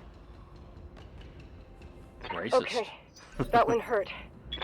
No, I have a mighty need to, well, give a certain fucking Altmer. Down. A piece of my mind. And take a piece of his soul. All of it. There's the knockdown. PPCs will make sure the Kintaro falls on its ass. Armor breach. Internal damage. Ugh. I've been hit.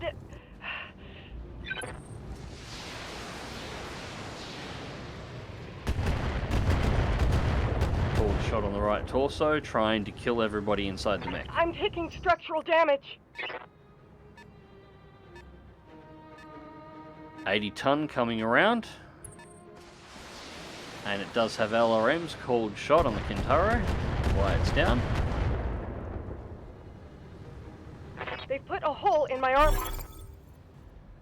And it's about time. And all this is because my engineer fucked up, turned on the security defenses, and then left us alone on a planet surrounded by SLDF forces for as long as they did. So I should throw my engineer out of an airlock, because she just killed one of my pilots and crippled half the mech crew. Alright, thank God for that, Dr. Murad. Yeah, she should be executed for this. If I had the option, I would. I'd get a new engineer. I need a status report. What the hell is going on up there?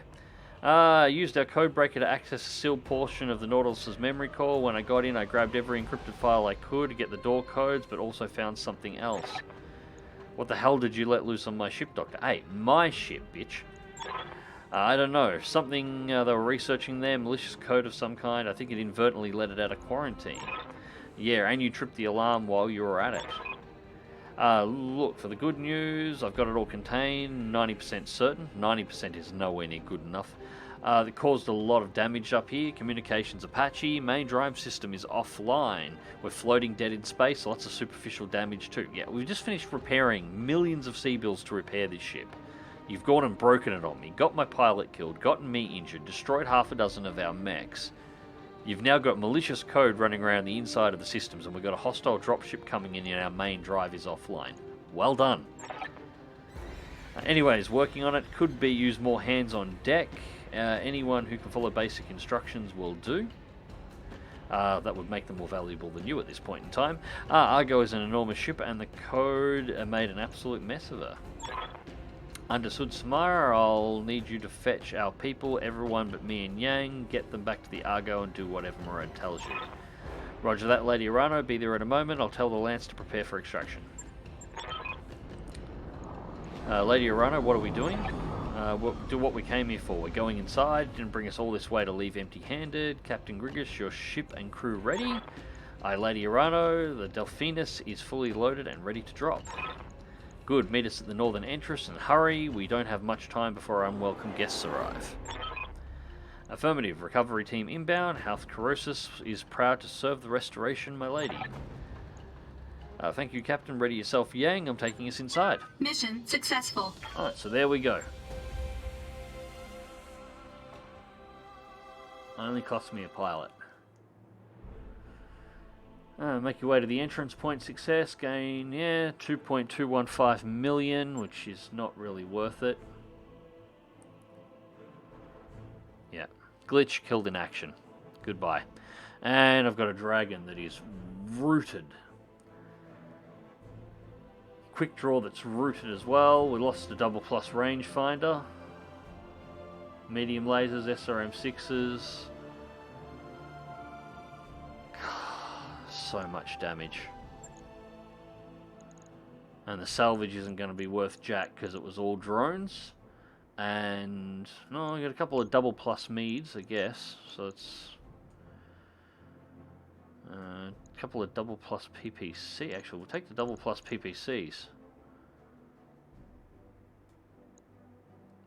Plus 10 damage on each one.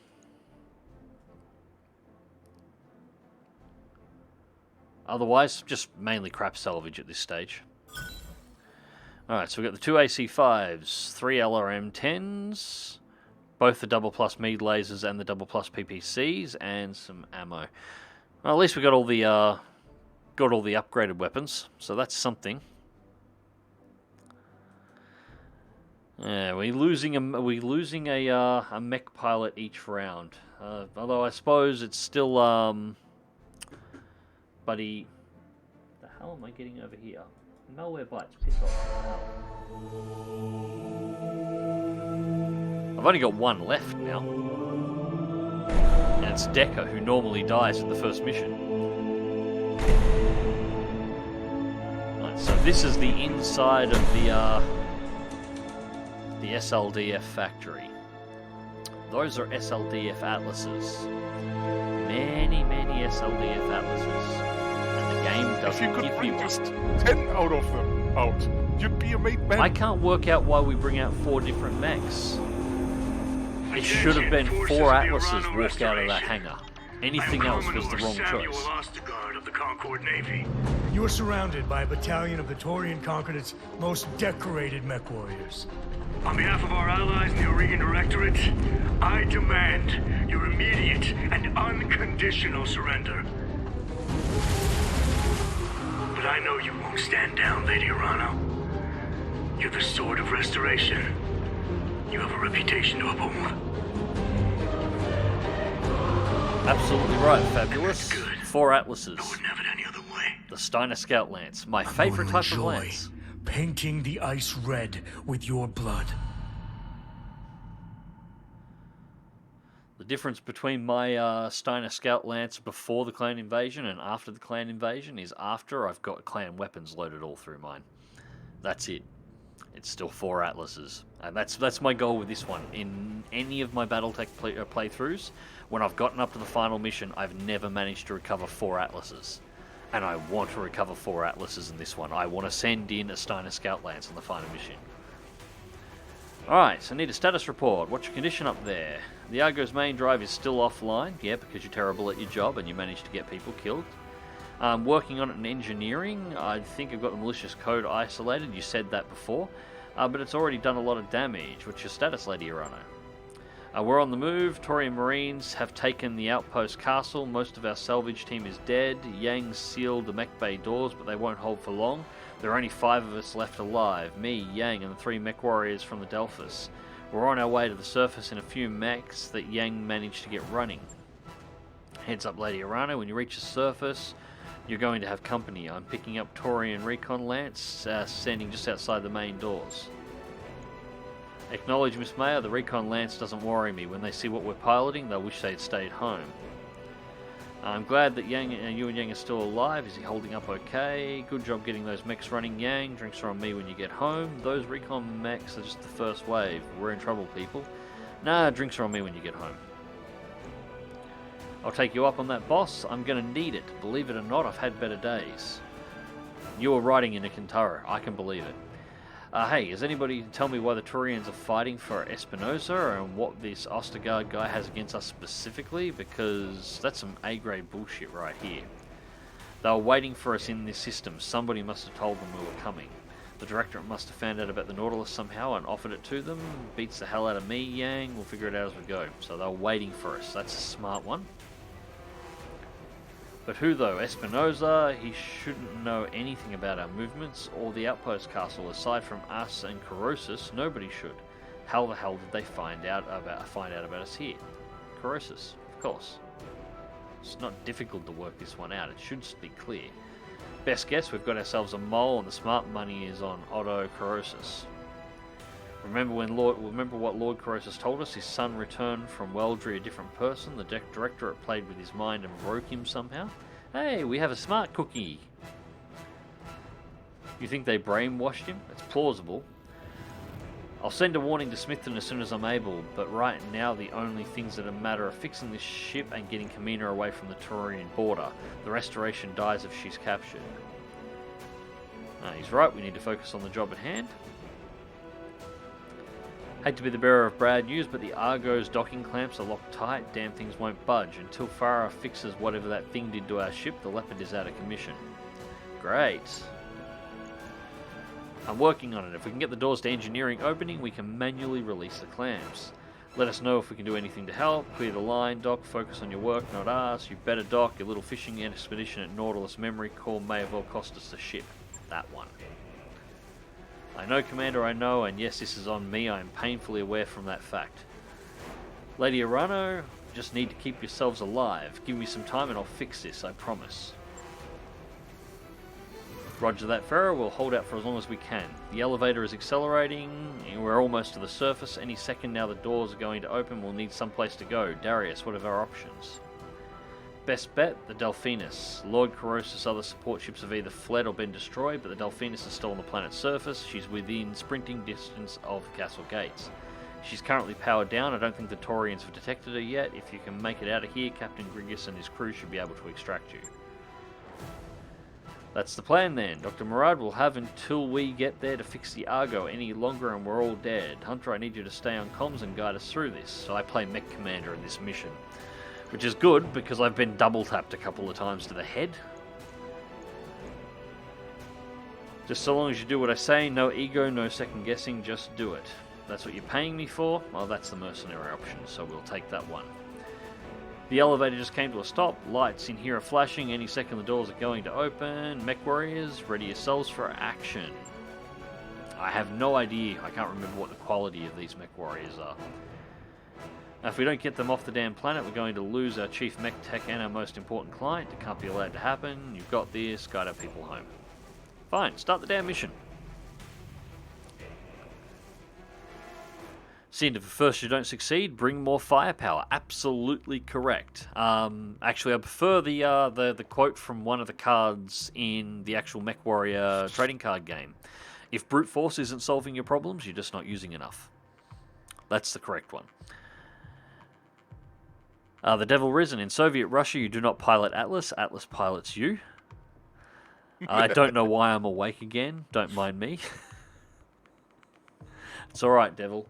It's 2:22 and I'm still playing Battletech, and I've still got to go do dishes and clean everything up before I go to bed. I'm actually supposed to be working on a design at the moment. I was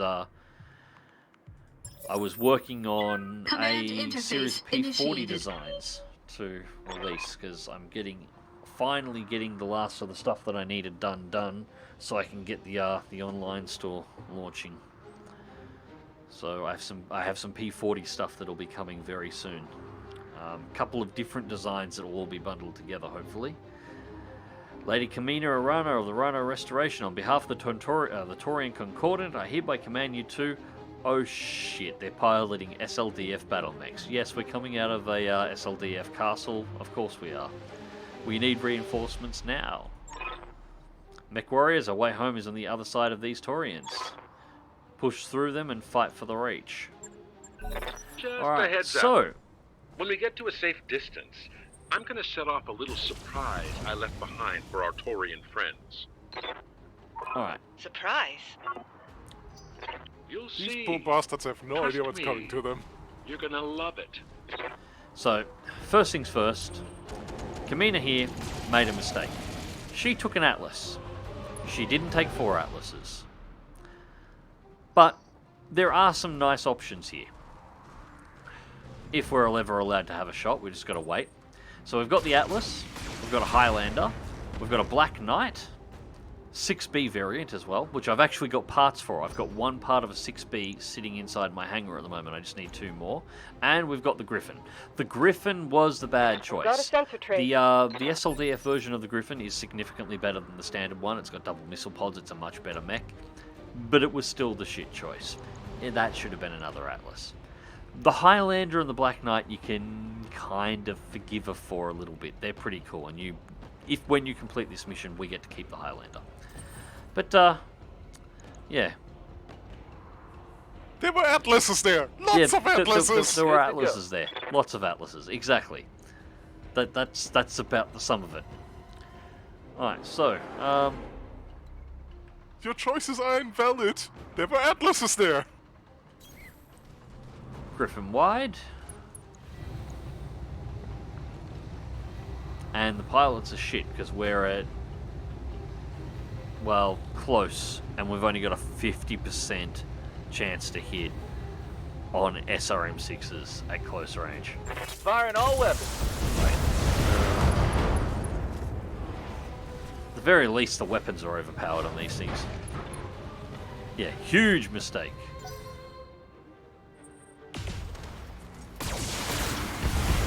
Actually, sorry, I stand corrected. Atlas 2s. Yeah, just to make it worse. They're Atlas 2s. They're stripping armor off of my mech. Seriously, somebody needs to send Kamea a copy of the Art of the Deer. Because she clearly hasn't read it. Alright, so...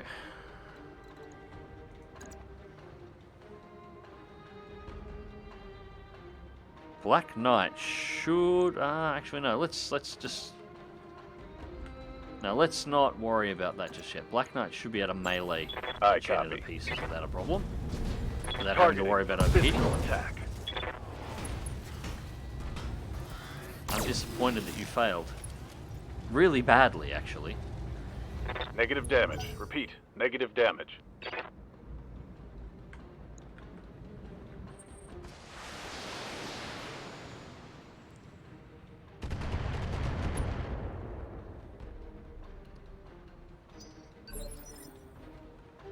So many What do you toe need? rags. Alright, Highlander melee on the Confirmed. Commando. Ugh. There we go, that's more like it. Hostile removed. Standing by. Kamina, if you can stand on that one, please. Closing into melee range. The center torso, Kamina. Reporting You a stand on critical the center strike. torso. You're in an Atlas 2. You just crush it flat.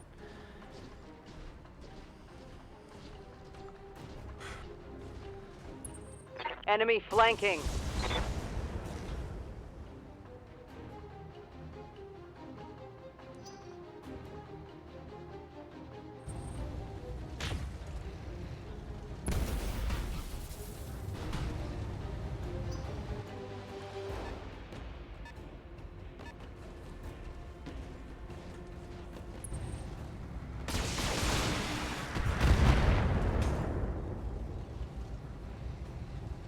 Okay, that one hurt. Hey, You're in an Atlas 2. No, it didn't. Alright. Griffin around the back behind the Atlas. Shoot the Jenna so that they don't have to turn the Here main comes mechs the around. That should kill the Jenna. Pilot injured. It's surviving and it shouldn't be. And the fire starter's gotten back up.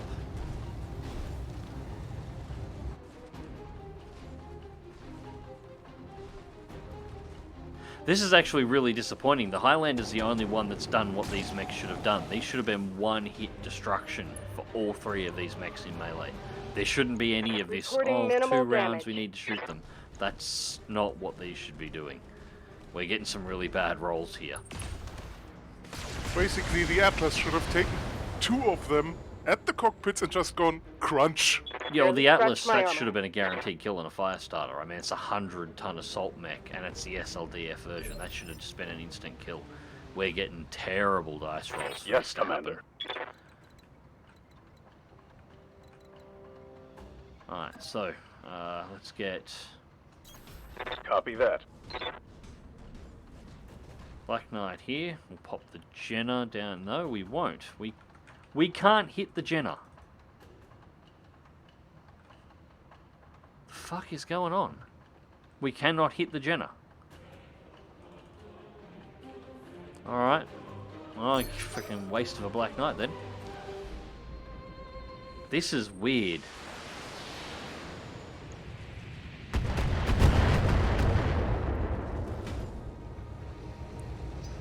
Chaser, line of sight. Yeah, it's the problem. It's a Black Knight, and it's uphill. It can see over that rock. It should have line of sight directed to the cockpit. That rock should not exist from that angle. No. Yeah? Alright. Roger. Highlander out in turn.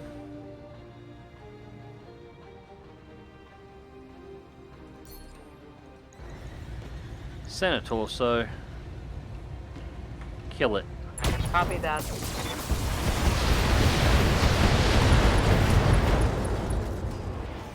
That's better. How'd that taste?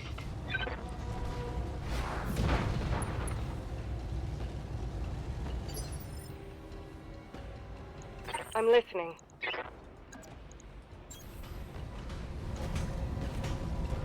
Kill it this time, Mina. Thank you.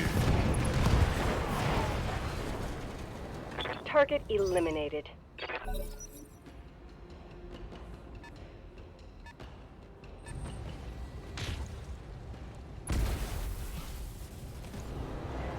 Armor holding.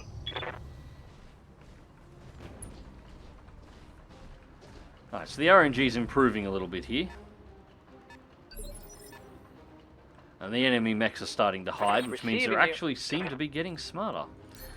Alright, so attack you while you're down. Throw the gen up. Follow me to victory. Tango down.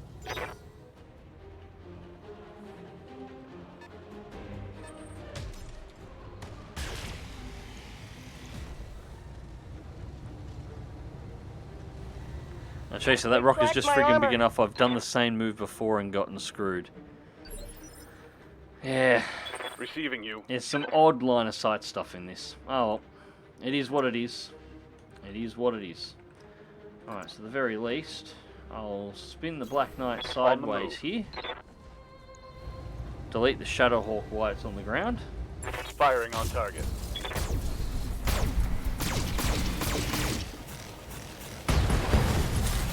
There we go. Shadowhawk is out of play. Target eliminated.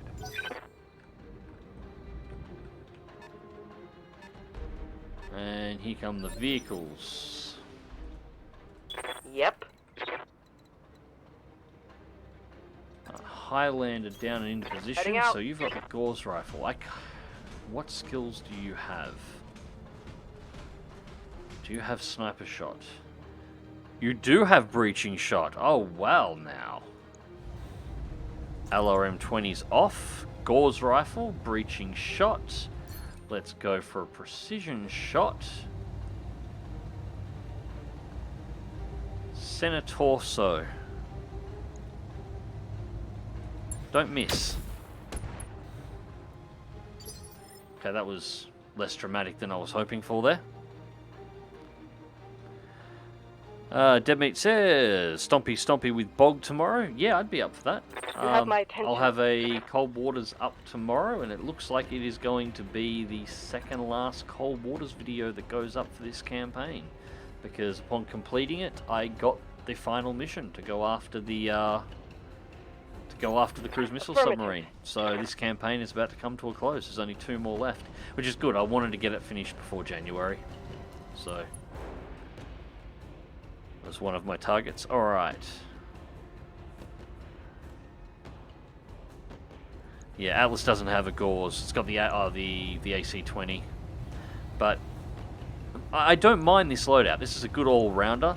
The LRM-20, I don't know. I'd probably switch it around a little bit. Although it is nice to have the range.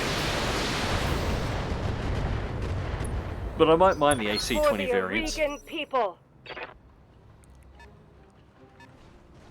And it's an Atlas. I mean, it's an Atlas. Standing by. What's the line again? When Kerensky, because you know the Atlas is Kerensky's personal mech. He ordered that one design. What was it again? The quote was, he wanted a mech that was heavy enough and powerful enough and ugly enough.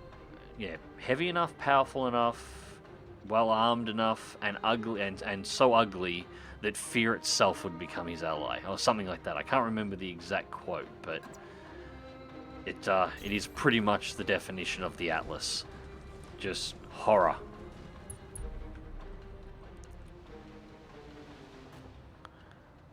Only get an ER-PPC shot down on that Panther, but it's going to fire some PPCs at me anyway, so... Alright, the Griffin just redeemed itself. The pilot can actually shoot.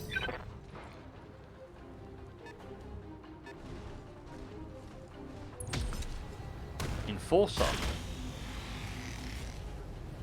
Actually kind of an okay mech, depending on the variant. It's going to be a shame what I'm about to do to it.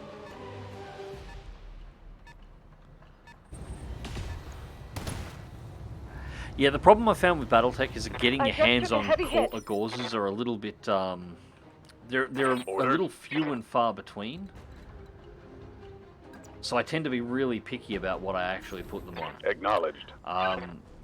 Whenever I do get the Atlases, though, I really like the AC-20s, but the AC-20 variant has always been my thing with the Atlas. Autocannons are awesome. The AC-10 and a large laser on the Enforcer, and not for much longer. Still Precision Strike. Precision Alpha Strike, center torso with all energy weapons on the Black Knight, which is, you know, most of the energy weapons that are on this planet.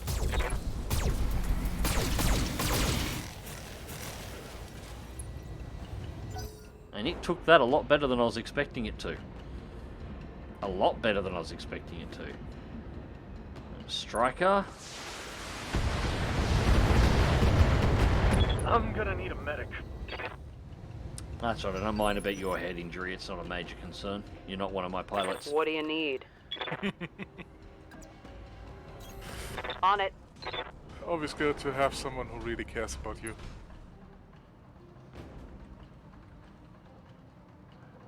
Yeah, Enforcer has decent frontal armor for a medium, but its rear is paper. Yeah, I wasn't expecting it to take that good of a hit, though. That was actually kind of impressive that it took that. But I'm not going to have a chance to flank them in this mission, so I needed to go through the front armor, and this should do it. I'm taking the shot. Yep, that'll do. Gotcha. That'll do it. Yes, I hear you.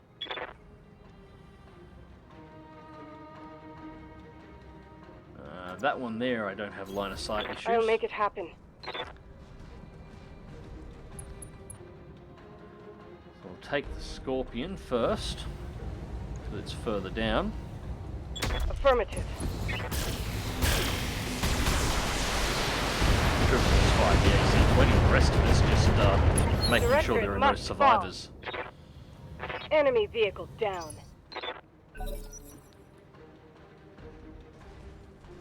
Alright, now this poor striker's shitting himself badly. Oh, cheeky Jenner, I forgot you were there. You sneaky little turd. Losing lots of armor. What's up, boss?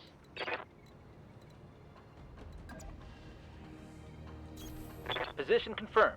Yeah, I thought the Jenner was dead too. I remember running down the rock and I thought it was one I killed before, but no, apparently not. Acknowledged. Oh well. Well, get rid of the striker. There it goes. I was thinking it might have actually survived that. Destroyed. Okay, distance should be good. Hold on a second and...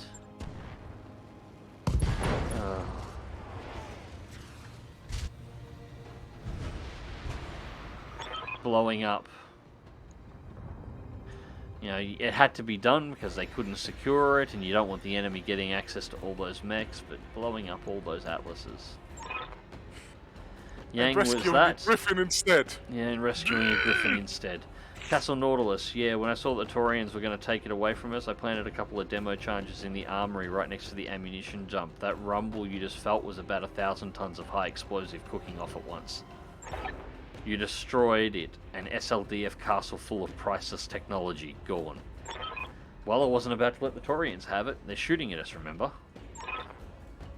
Yes, Mr. Verdon, of course, you're right, it had to be done. This is why you should have saved the Atlas. Another one.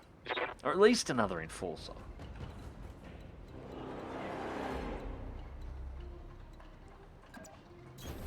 Locking in coordinates.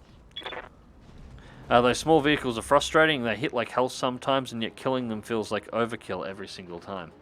Well, that's what they're meant to be like. But I actually like how the vehicles are balanced in this, because a lot of the MechWarrior games, unfortunately, and the original Mech Commander games as well, they made the vehicles out to be solid connection on that nothing, like really nothing important. But that's not what they're like. In Battletech, those vehicles, like, some of these are 60 tons, the ones before 80 tons. They're essentially armed like assault mechs. So they're just as dangerous as an assault mech. You don't want to be in front of one of those things when they're attacking you. And because they don't have all of the... This Jenna is taking a... This Jenna is tanking this like a boss. Alright, fine. I'll just move down for here. Location confirmed. LRM strike. Because they don't have the moving components of a mech, they're often really tanky as well. What they don't have, the vehicles don't have, is mobility. That's why battle mechs are a thing in this universe. Battle mechs are mobile. They can fight on this kind of terrain, maneuver around better. They're more flexible in what they can do. They're capable of operating in space. They're capable of operating at extreme pressures underwater. Ready for They can orders. do things that just regular vehicles can't. Or at least that's the in-universe excuse. On my way. But the vehicles...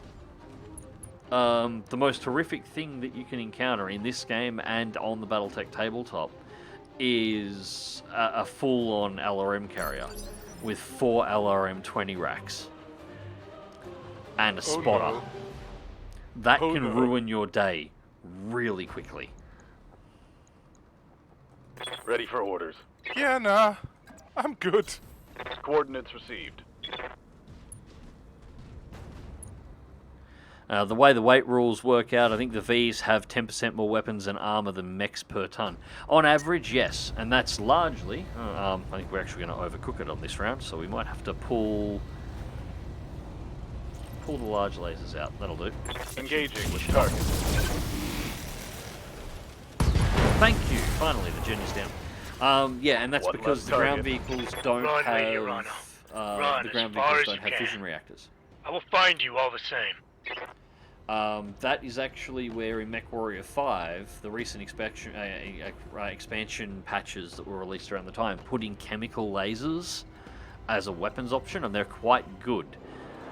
Chemical lasers, their actual purpose, they're fueled lasers that are designed for ground vehicles, because normal lasers can't be equipped Sounds good. I'm to moving. ground vehicles because most ground vehicles don't have fission Heading out. like tanks and tracked vehicles don't have fission reactors, so they don't have a Move direct order way of received. charging them. The chemical lasers are supposed to be the answer to that. They allow the same amount of damage, but they require the weapons themselves to be directly fueled. So lasers essentially do have an ammunition restriction. Or at least, again, that's the way it's supposed to work, and the reason why they're on a the thing. move. And it's just to solve the issue Understood. of needing to mount weapons on vehicles that don't have fission reactors. Technically, some of the Aerotechs are supposed to carry them as well, I copy. because not all of the Aerotechs have fission reactors.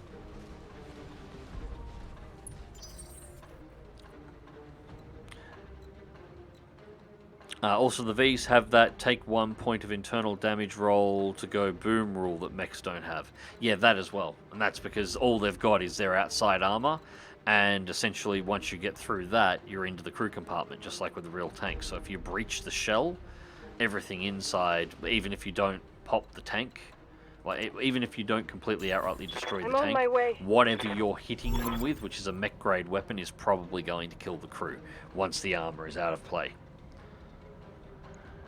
Lady Arano, the ARS Tafaz, Captain Grigas, do you read me? Lady Arano, thank the gods, we've got a visual on you and your lance, your people on board, and we'll get the hell out of here. Thank you, Captain. Wait, what was that? I told you you would die here. Say goodbye to your ride home. Oh, shit. Incoming!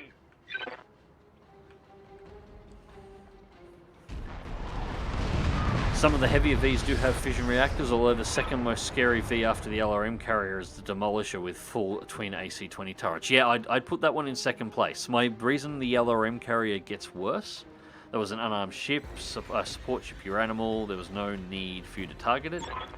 Tell that to the crew of the Newgrange. How do you know about that? Ostergaard, answer me. You cut the line, what's the status of the Leopard dock?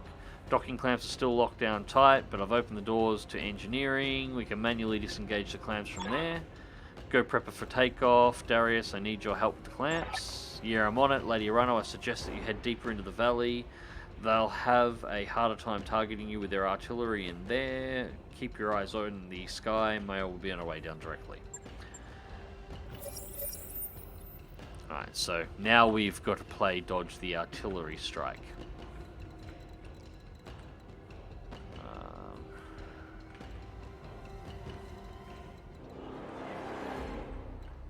So the objective is going to be to get down here. So let's go that way. I'll do what I can. Highlander can go Move that order way, received. and the Griffin needs to get out of that blast as On the quickly move. as possible. Yeah, the reason why I give the LRM carriers the higher rank is just because the ability to lob those LRMs over hilltops. So you can't retaliate against them, but they can ruin your day really badly.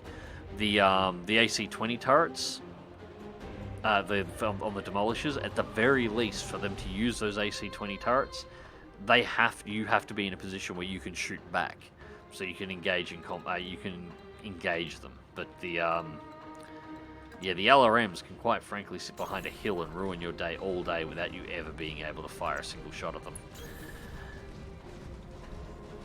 Wasn't there one with 3 PPCs too? Yep, that's the Shrike. I think once you play past 3055, there's one that's actually got 4 PPCs as well as lighter weapons as well. And once you go beyond 3075, there are actually a couple of vehicles that you can get access to that go beyond 100 tons. You start getting into 120-ton tanks, like super assault tanks. Confirmed.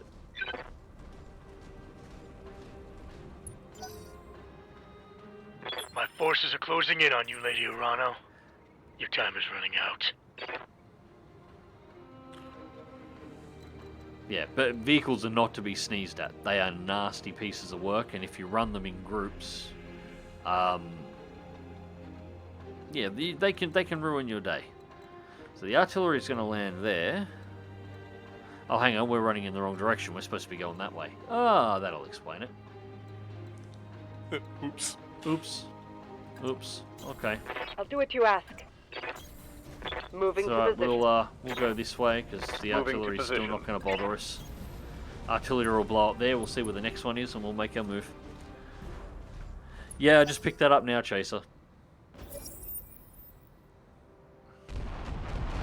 Right, next artillery there. Which isn't a problem because we're going to head around the... head further back. Copy that. Coordinates received.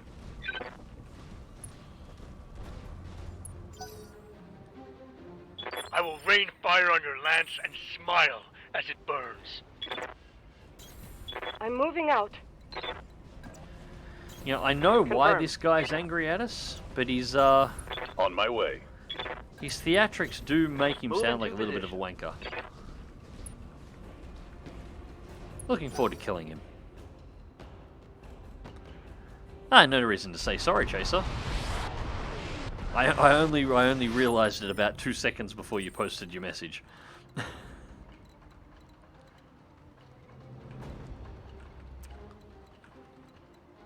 Alright, so... Yeah, Chaser, stop being sorry. Be On it. vengeful. Affirmative. Roger. How dare Max notice it before you point it out to him? Where's the next one going to be?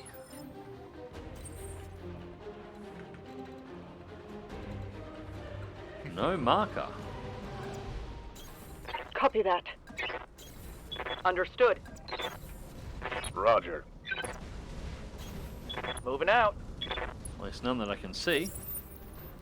Alright, we have enemy contacts. Unknown mech. Not that I'm overly worried. Yes, Commander. Alright. Need something, Chief? I am actually going to...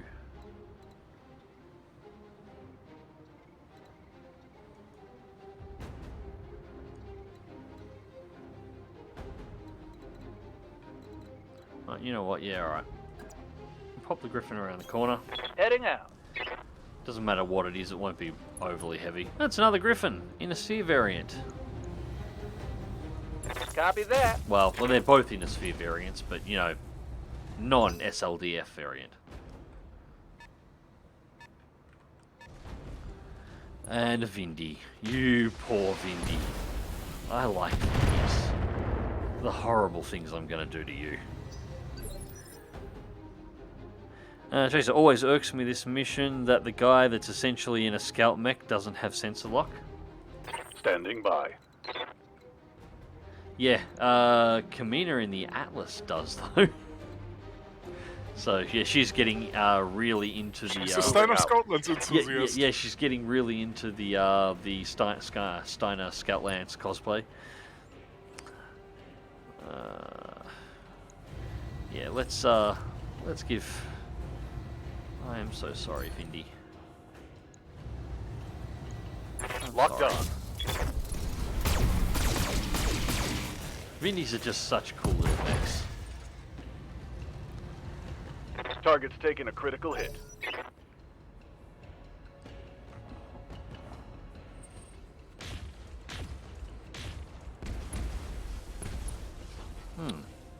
That'll be a ground vehicle with PPCs. Nope, that's a mech with PPCs. Alright, that's something that's going to be actually somewhat heavy. Alright, Highlander. This is Connor MacLeod of the Clan MacLeod. Alright, Vindy, let's fire just the Gauze rifle and use your breaching shot.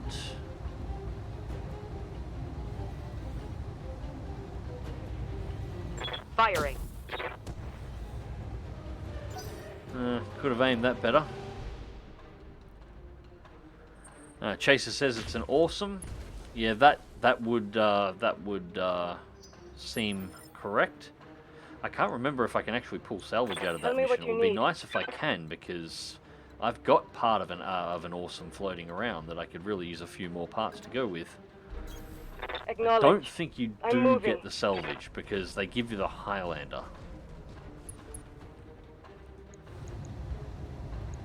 Target confirmed. Pop the poor thing and put it out of its misery. There we go. At the very least, it's the armor. PPC is how to play now, so I don't have to concern myself with it. Don't think you get enough time to grab scrap before you have to book it. Yeah, I think this is one of the ones where you don't get the salvage, which would be a bit unfortunate. Alright, that Black Knight's taking a little bit too much of a beating now. I'm going to have to definitely do something about this. Commander? On my way. Lady Irano, we've That's got a Zeus. incoming assault mechs. Just another obstacle to overcome. For the restoration. Should I focus on the Griffin?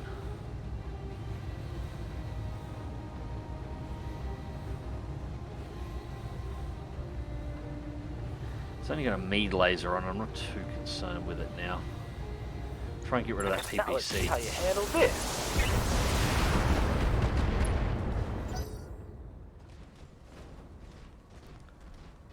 I mean, medium lasers are quite nice. Yeah, I'm gonna have to back the Black Knight off. He's taking too many hits. Now, medium lasers are, but one medium laser on a Vindy, I'll smash the Vindy in the face later. It's less of a concern at this point. Just, Roger that. Alright, slight withdrawal. the thing with medium lasers is if you stack them, they are really nice. Alright, we need to...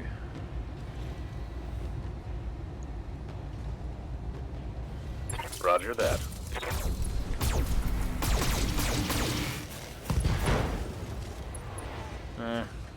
Could have gone with the other arm. Critical hit, Commander.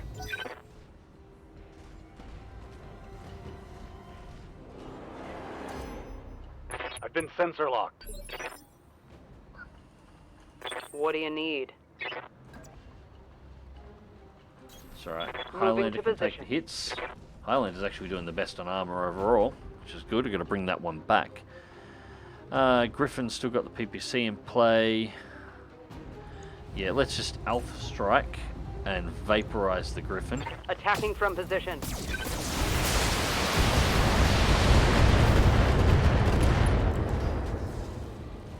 The fact that that thing is still standing annoys the shit out of me. Everything's on the other side of the inner sphere griffin, unfortunately, yeah.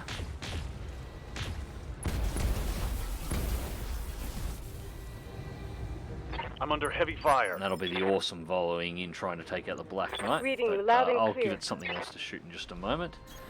I'm on it. Atlas in.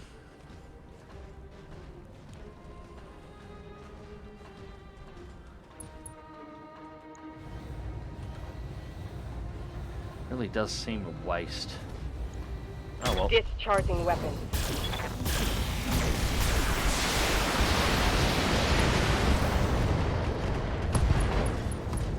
Alright, so next target, Zeus. Hostile unit down.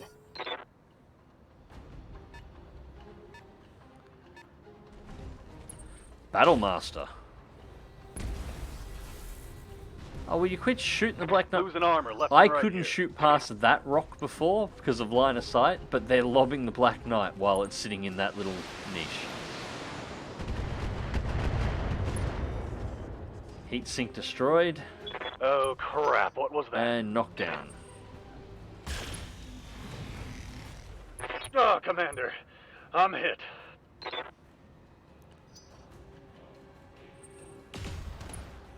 Alright, now they're focusing the Griffin.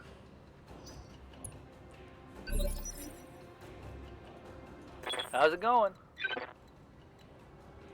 Alright, Griffin up to the side Copy that. on the Zeus. I'm going to see if we can peel the side armor out and take a PPC out of play here.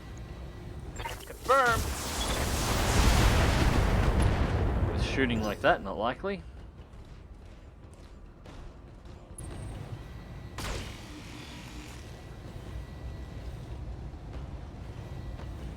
Light damage, holding firm. Standing by.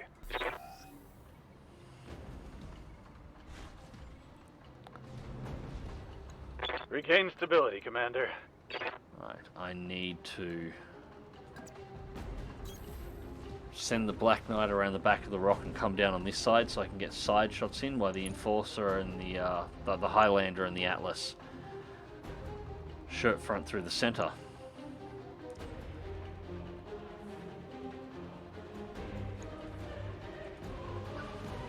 Brace.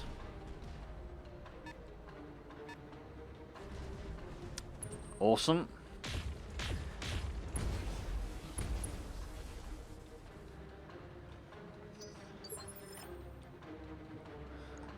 I don't remember there being this many mechs at the end of this. Yes, I hear you.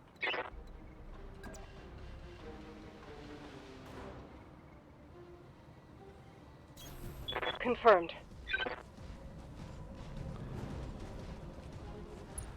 Alright, Atlas 2. Vindy's central armor is relatively soft. God, Kamina's lost most of the armor on the torsos of the Atlas too. Jesus. Copy that. And she can't shoot for shit.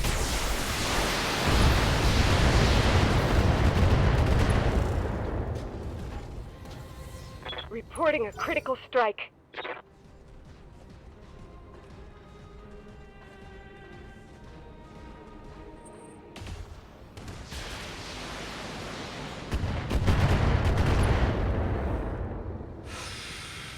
My mech is losing internal structure.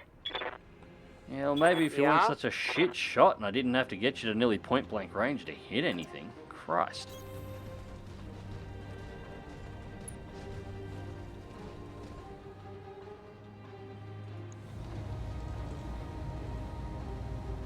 Alright. Really don't want a double precision strike, but... Alright, I'll let it just do its thing. Just Highlander unload directly and try and take the Zeus out of play. Come on. Oh, it's going to be on its back. Something at least. Send torso destroyed. Alright, good. Good job. Target destroyed. Zeus out. Alright, so now we're going to get the Battlemaster. Atlas is still taking all the hits. Armor breach. Internal damage. You don't have any armor on the front. Your left and right torsos are Waiting already for exposed. Can I? Oh, I can. Yes, yes. Let's do this. Engage in jump jets. Go ahead and run, Lady Kamea. You won't get far. I volunteered for this shit assignment so I can have the pleasure of hunting you down. When I catch you, I will make you pay for the death of my son. You talk way too much. Armor holding. Hope the ammo don't go boom on the Atlas. Yeah, I'm a little concerned about that, I'll be honest. Position confirmed.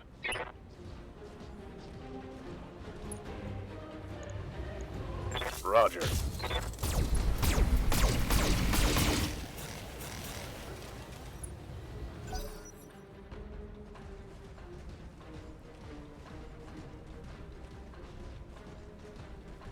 I really need him to start shooting at the Enforcer and not the Atlas.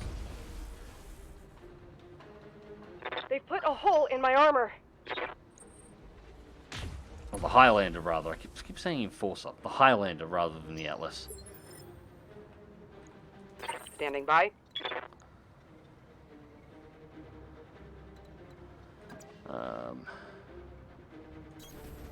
Yeah, I'm just going to ignore this little tow rag for the moment. Get the Battlemaster out. That's a lot of medium lasers.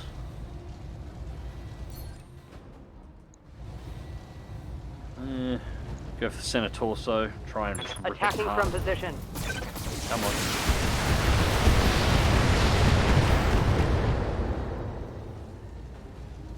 Got past the armor.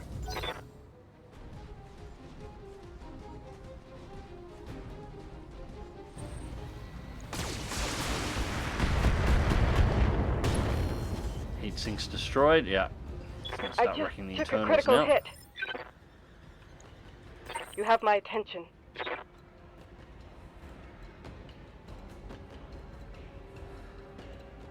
There's nowhere I can easily put her where she'll be out of target. Won't be a primary target.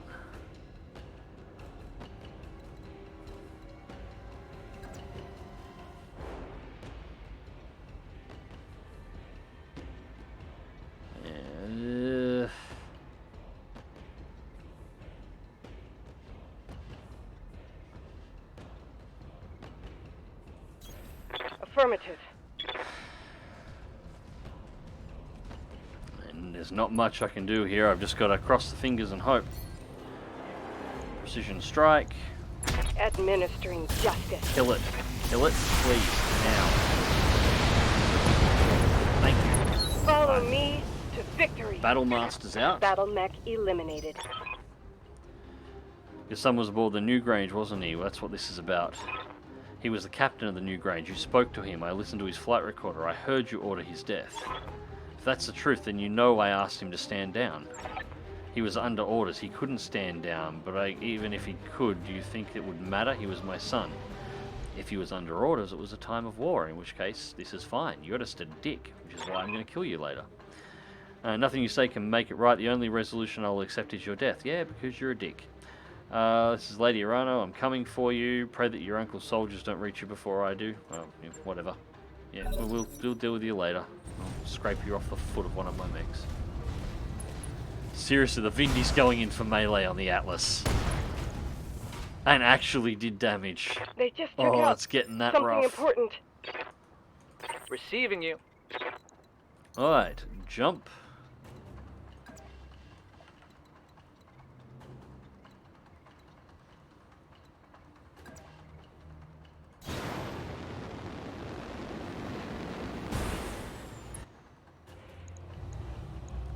Fire in a full delta. Open up the back of the Awesome.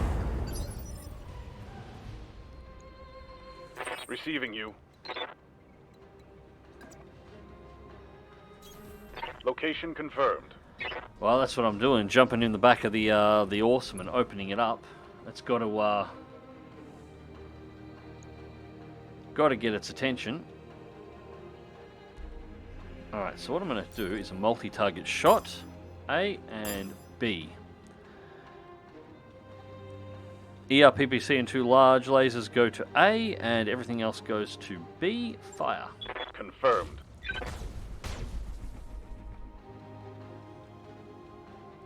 Peel off some of the Awesome's front armor. Awesome's a bloody good mech, just in general too. Right, torso destroyed, pilot Scored injured. a critical hit.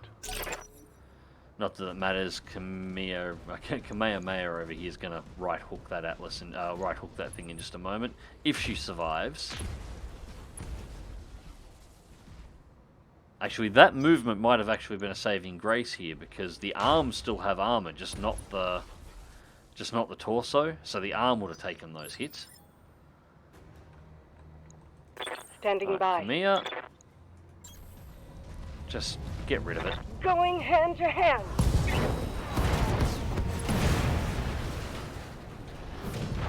Scratch 1 hostile. I'm here. Understood.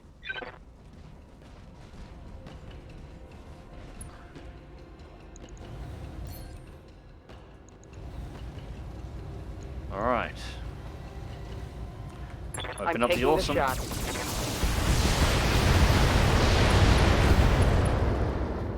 Head hit, pilot injured.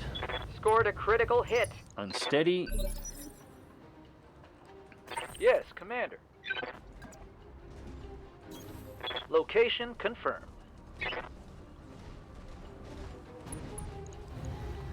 Here it comes. Torso and left arm destroyed. That's its back armor completely open. Score. Pilot injured Critical and a hit. knockdown. Another pilot injured. This would actually be a prime opportunity to take this mech alive if that was an Commander. option.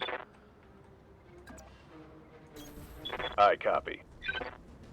Black Knight into position. Pop the Engaging. center. Awesome down. Oh, Enemy down. kind of happy it was an awesome and Hey, not I'm an over here. annihilator, to be honest. I'm moving out. Position confirmed. Roger that.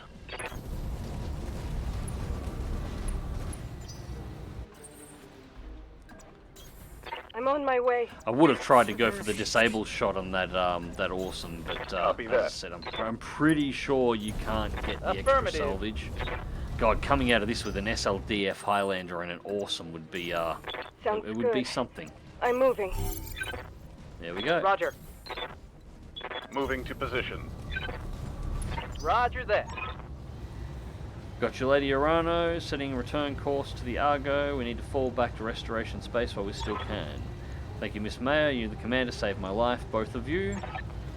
Wouldn't be too sure about that. If the Taurians, my people, are on the Directorate's side, I don't know if any of us will ever be safe again. Mission successful. And extracted. That was fun. The Atlas took a few too many hits, though. And there's a couple of bad dice rolls in there right at the start that should have been one-hit kills on those light mechs, considering the tonnage advantage. But 'tis what it is. All right, that is the fun of BattleTech. So payout 1.7 million, which might be enough to cover the repairs to the Dragon, maybe. We don't have to concern ourselves with any of these repairs because the Black Knight, the Griffin, and the Atlas all leave. We only keep the Highlander, and the Highlander is all nice and shiny and new and barely damaged, barely got the paint scratched on it, and everything inside of it's perfectly fine. But yeah, you can see, even with not a great pilot, Kamina is not a great pilot by any means. 4 kills and a ground vehicle. This is why you would save the Atlases and not anything else. Maybe the Highlander, but mainly the Atlases. Definitely not the Griffin. Although it was. I mean, the Highlander is nice with the special gun it gets, but... With the Gauss rifle. Yeah, the Highlander is a great mech. I like the Highlander. It's a great mech. But Atlas. Yeah, exactly. But you could have had Atlases. Atlas 2s at that. Yeah! Oh, we do get salvage. Oh, okay. I should have gone for the shot on that. Well, but awesome. I'm kind of upset with that now. There was an awesome, a Zeus. Where's the Battlemaster? Battlemaster. I could have tried to take any one of those apart, and we could have salvaged all the bits for it. Ah, shit. Well, that sucks. Chaser, shit, sorry, Mags. I didn't think you had time to pull the stuff on this mission. That's alright, mate. I couldn't remember myself. It's been a little while since I've played through this mission, so I couldn't remember whether or not I could salvage them either. I am a little disappointed with myself for not even trying now, though. But ah, well, what do we get? We select 4 items and then we get whatever's left over. Comm systems and all crap. 25, 50, 35, 55, 55, 45. There's not really much here.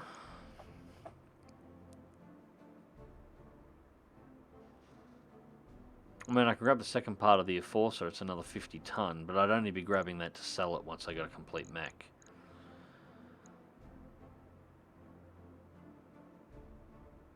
+4 accuracy, +2, +10 stability damage AC5. That's tempting. What was the other double plus? Just a medium laser. No, I think I'll grab the AC5.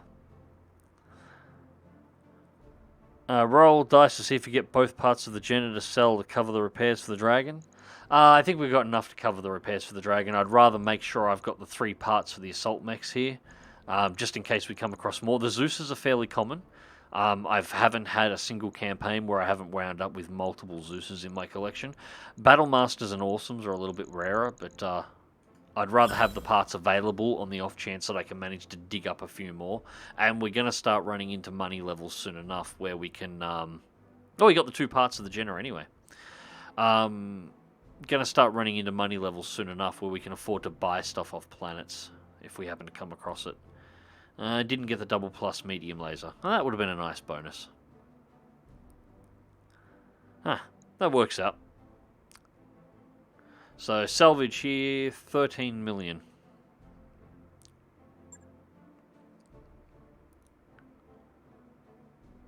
Well, it could have gone a lot worse, and this is on top of we get to keep the Highlander. So, that becomes my new primary mech. Because, of course it is. It's a Highlander. Yeah. This isn't over, Lady Arana. Could have had an Atlas. Could have had an Atlas. I will find you. And my You son. know, part of me would will have be gone, avenged. right, this is it. Contract's over. You gave me a fucking Pray that your Highlander. uncle's I could have had soldiers an reach Atlas you too. before I Everyone do. could have had Atlas twos. Sadly, you don't get that option. Just flog the Argo and disappear off into the disappear off as a new mercenary into the great houses from the periphery. Yeah. All right, that was a nightmare. Yeah, entirely because of you. I think we're finally through it. I've quarantined the Lacura in secondary storage, and I've shut down the drive. It can't hurt us anymore. Excuse me, Doc. The what? The malicious code from Nautilus. That's what I'm calling it now. The Lacura, the Lady Arano story. It needed a name, and this seemed like an appropriate as anything else. Any objections? I don't care what you call it, Doc. I just want to know what we're gonna do with it. What we're going to do is leave it alone. Secondary storage is now officially off limits. That means no more Star League maps, no more hidden archive, nothing. Put some yellow tape around it if you need to. Whatever you have to do to remind yourselves, just don't touch it. Nobody will touch anything, or they'll have me to answer to. Samir was right. This entire episode was a terrible mistake. I don't know about that. We got a nice mech, but it did ruin a dragon, and I lost one of my best pilots. So that is... well, it's the life of a mercenary, so I suppose I consider it a fair trade. I'd rather not have made the trade at all, but it is what it is. Should have just bloody ejected her. That's what it is. It matters now is getting the ship out of here in one piece. We're still alive. Mistakes made for the right reasons. It is what it is. Damn right. Are you sure the rest of the Argo systems are secure? And I mean really sure? If they weren't, we wouldn't be having this conversation. I'm about 90% certain. 90% is not good enough. 90% sure the code was trying to detonate our fuel reserves. If we're still doing damage, the Argo probably would have exploded by now. I don't like the idea of keeping the code on the ship. Can you delete it? This Lacura, what the hell is it? What the hell is it is a fair question. It's a research project, I think, some kind of experiment. The file was housed in a research archive labelled SDS-M2. It seemed to have something to do with old space defense program that used robot drones to shoot down warships. I know it sounds ridiculous, like some kind of periphery campfire story, but it's the best I've got to go on. From what I can put together, they were researching something that had gone wrong with the drones, the M2 models. It seems they were an accident and the drones malfunctioned and they killed a lot of people. The scientists at Nautilus were tearing the code apart trying to isolate what had happened until they stopped for some reason, sealed up the whole archive in quarantine and never touched it again. That's the best I can give you. Like I said, I don't have a complete picture. There were hundreds of variants of the file sealed away in Nautilus's memory core. I only opened the one. And all things considered, that's probably for the best. I don't like the idea of... Oh, I clicked the wrong button then. Doesn't matter. I like the fact that we're fighting the Taurians now. Sure, let's talk about that. How the hell did that happen? I mean, I get that we killed the Commodore's son, but some people die every day. Nations usually don't go to war over them. I think the Directorate has been in bed with the Taurians for a while now. See, this guy's a smart guy. He gets it. That's where the weapons have been coming from? Yes. If ships like the Newgrange have been running weapons to Directorate since our victory on Weldry, the Newgrange was a Taurian vessel, and it stands to reason that Espinosa and Protector Children have been doing business on the sly ever since the war started. Or likely before. The Taurians are the ones who armed them before they did their rebellion. Right now, why doesn't matter? The Taurians have just declared war on the Restoration, and that changes everything. Alexander, I need you to contact Lady Centrilla and arrange a war council. Maybe she can help us dig ourselves out of this. We need you there as well, Commander. Be ready to set a course for Weldry. From one frozen hellhole to another, I can't wait. You have bigger things to worry about than the weather, Hunter. We all do.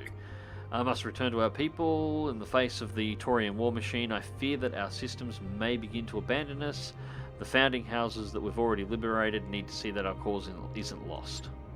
You Is sure she about really that? pulling an I must go, my people need me? Yes, she's pulling an I must go, my people need me.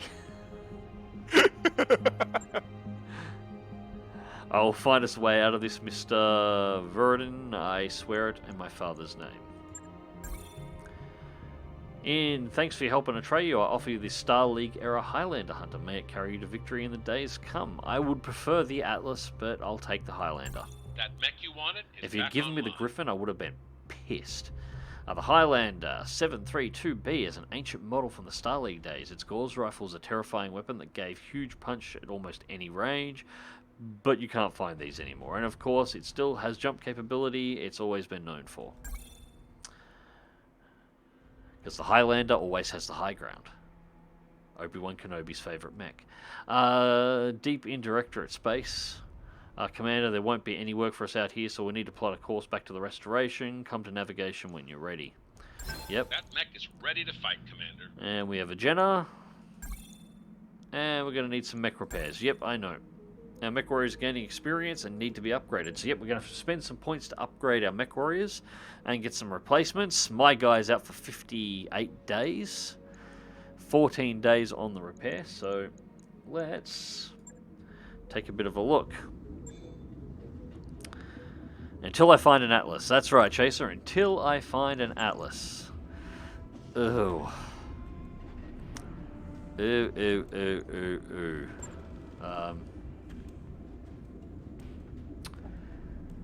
That's seen better days. So I need an AC5. I suppose at least it can have the new one. AC5 ammo. Why was it doing with AC5 ammo in the torso? What the hell? Legs. Legs. Jesus. Alright. Double SRM6s.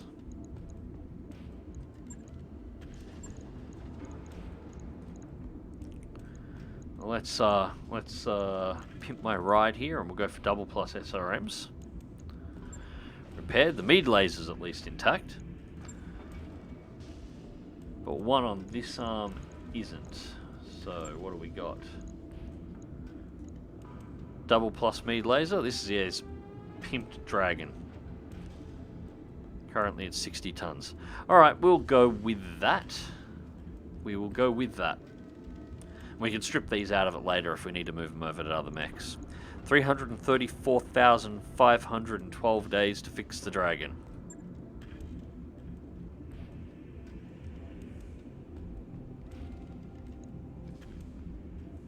Right. I'll get it in the schedule. Quick draw. You're not much better. Alright, so we've lost a double plus rangefinder for equipment, which is fine. I want to save the cockpit mod for the Highlander.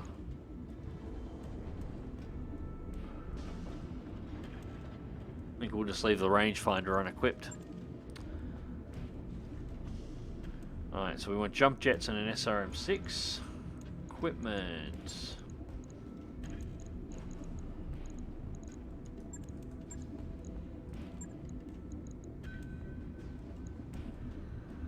We don't have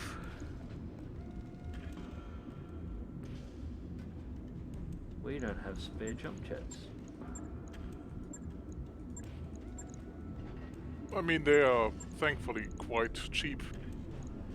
Yeah, but we don't have a shop here because we're in hostile territory. So we can't buy a replacement. We got the SRM-6, that's not a problem. But we don't have heavy jump jets.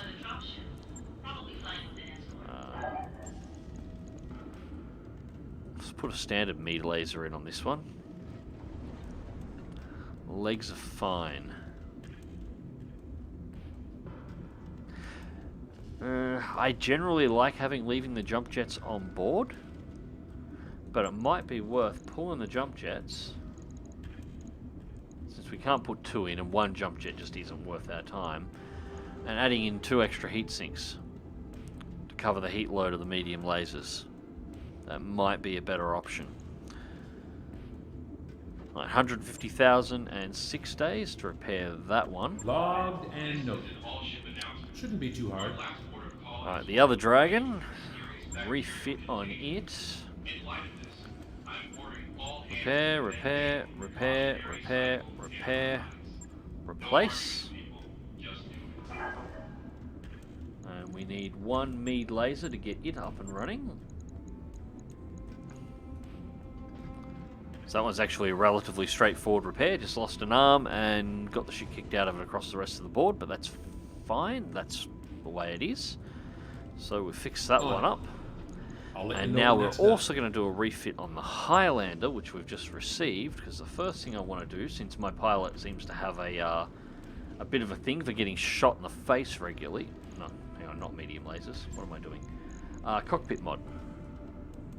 So the cockpit mod doesn't weigh anything, but a double plus cockpit mod essentially gives my pilot plus 3 more health on top of the health that he's already got. So he can take 3 injuries before he actually takes any real damage. So that's a huge one to whack in there. I'm going to have to leave the gauze ammo in the left. I don't like that the ammo's up here.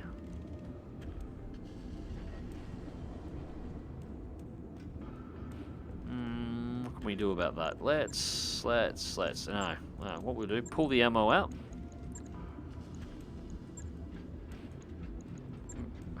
We can't move the heat sinks up.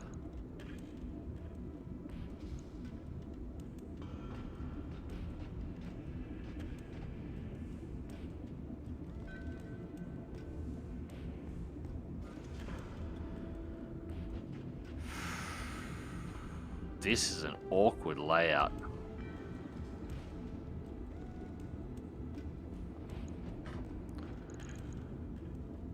I'll move at least 2 of the LRM ammo down to the legs.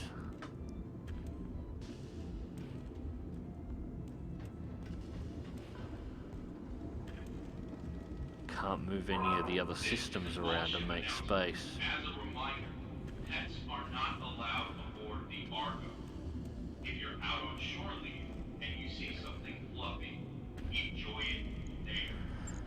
guess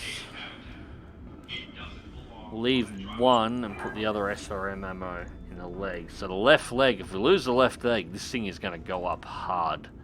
But at least it only has Gauze ammo in the right arm and Gauze ammo in the right torso.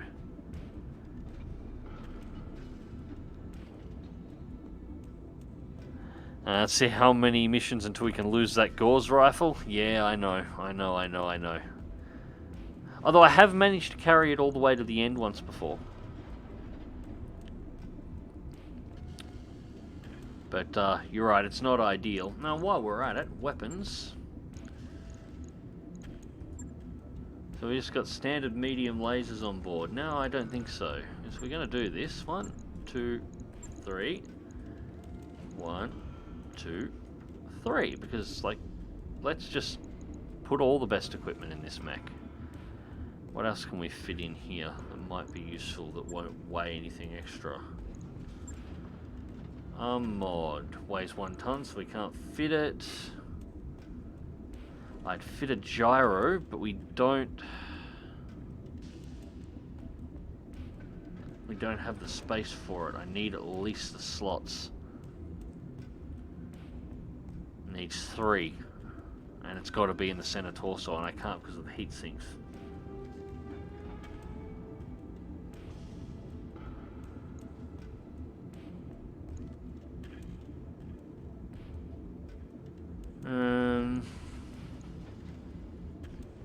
Yeah, mod still has basic. Yeah, I think we'll just have to go with that. Just move some ammunition around and try and clear out some of the torsos so the thing doesn't completely explode if the left and right torsos get ripped open. The leg's vulnerable, but that's always the case. And the big one, put the cockpit mod in. So my pilot's got a little bit more armor when he's riding this bad boy. I'll get it in the schedule. And the Jenner, we can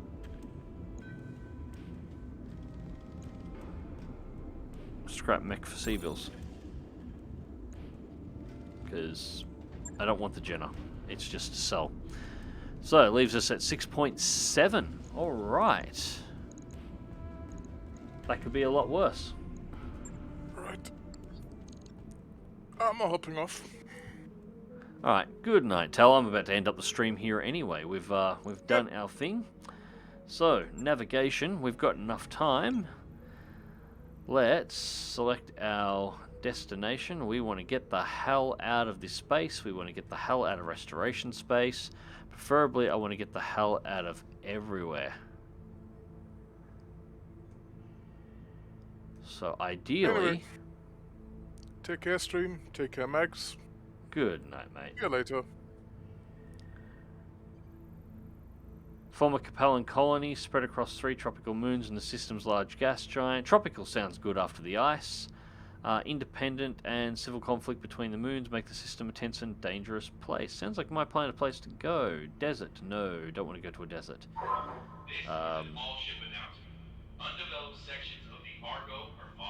Actually, where are they going to try and send us? Screw it. I want to get out of here anyway. Lighten. So that is our destination. 29 days, 180,000. That sounds nice to me. That gives us enough time to repair everything. So let's start the travel. Set course. And Argo leaving orbit. Pods folding in, and we are out of here.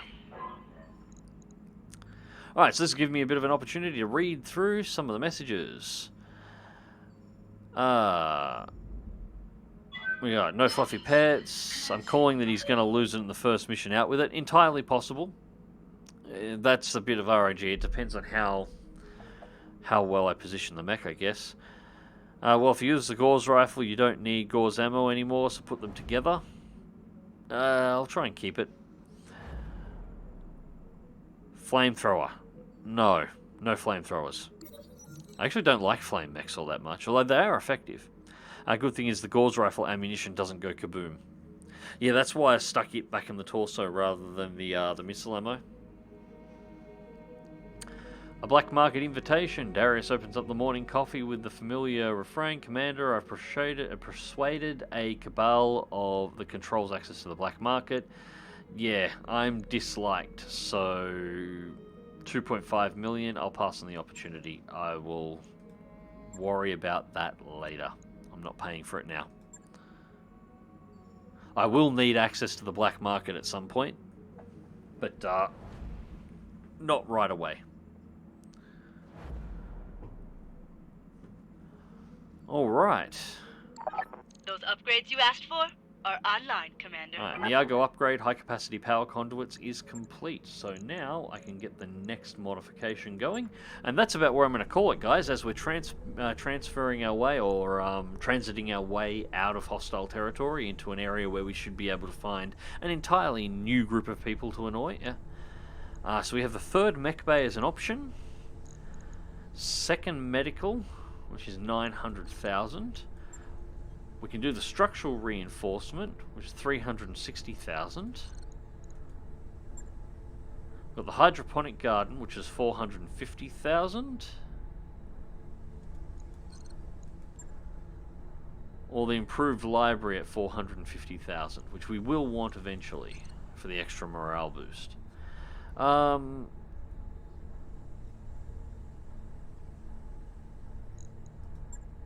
It's only 15 days for the med bay.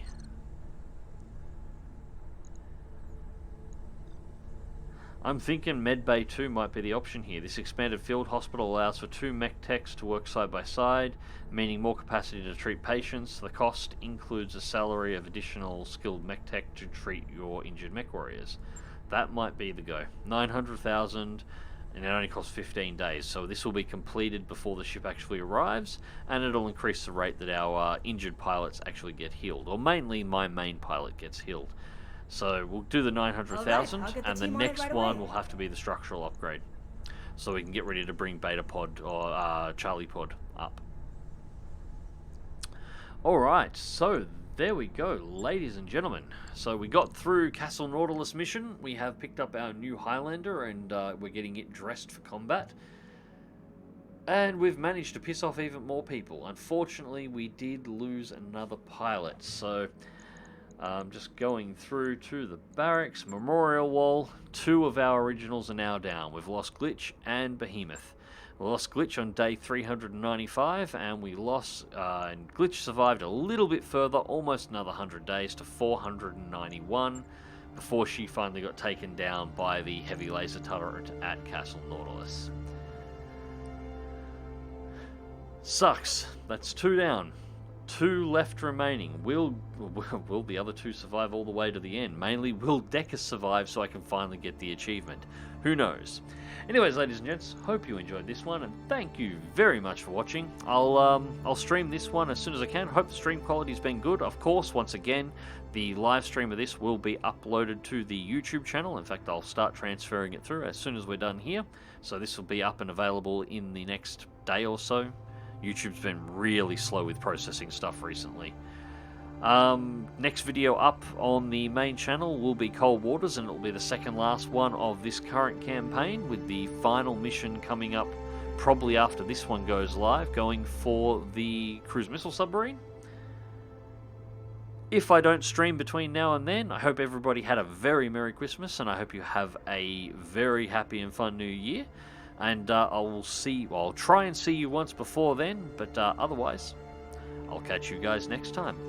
Or next year, in fact. Alright guys, take care.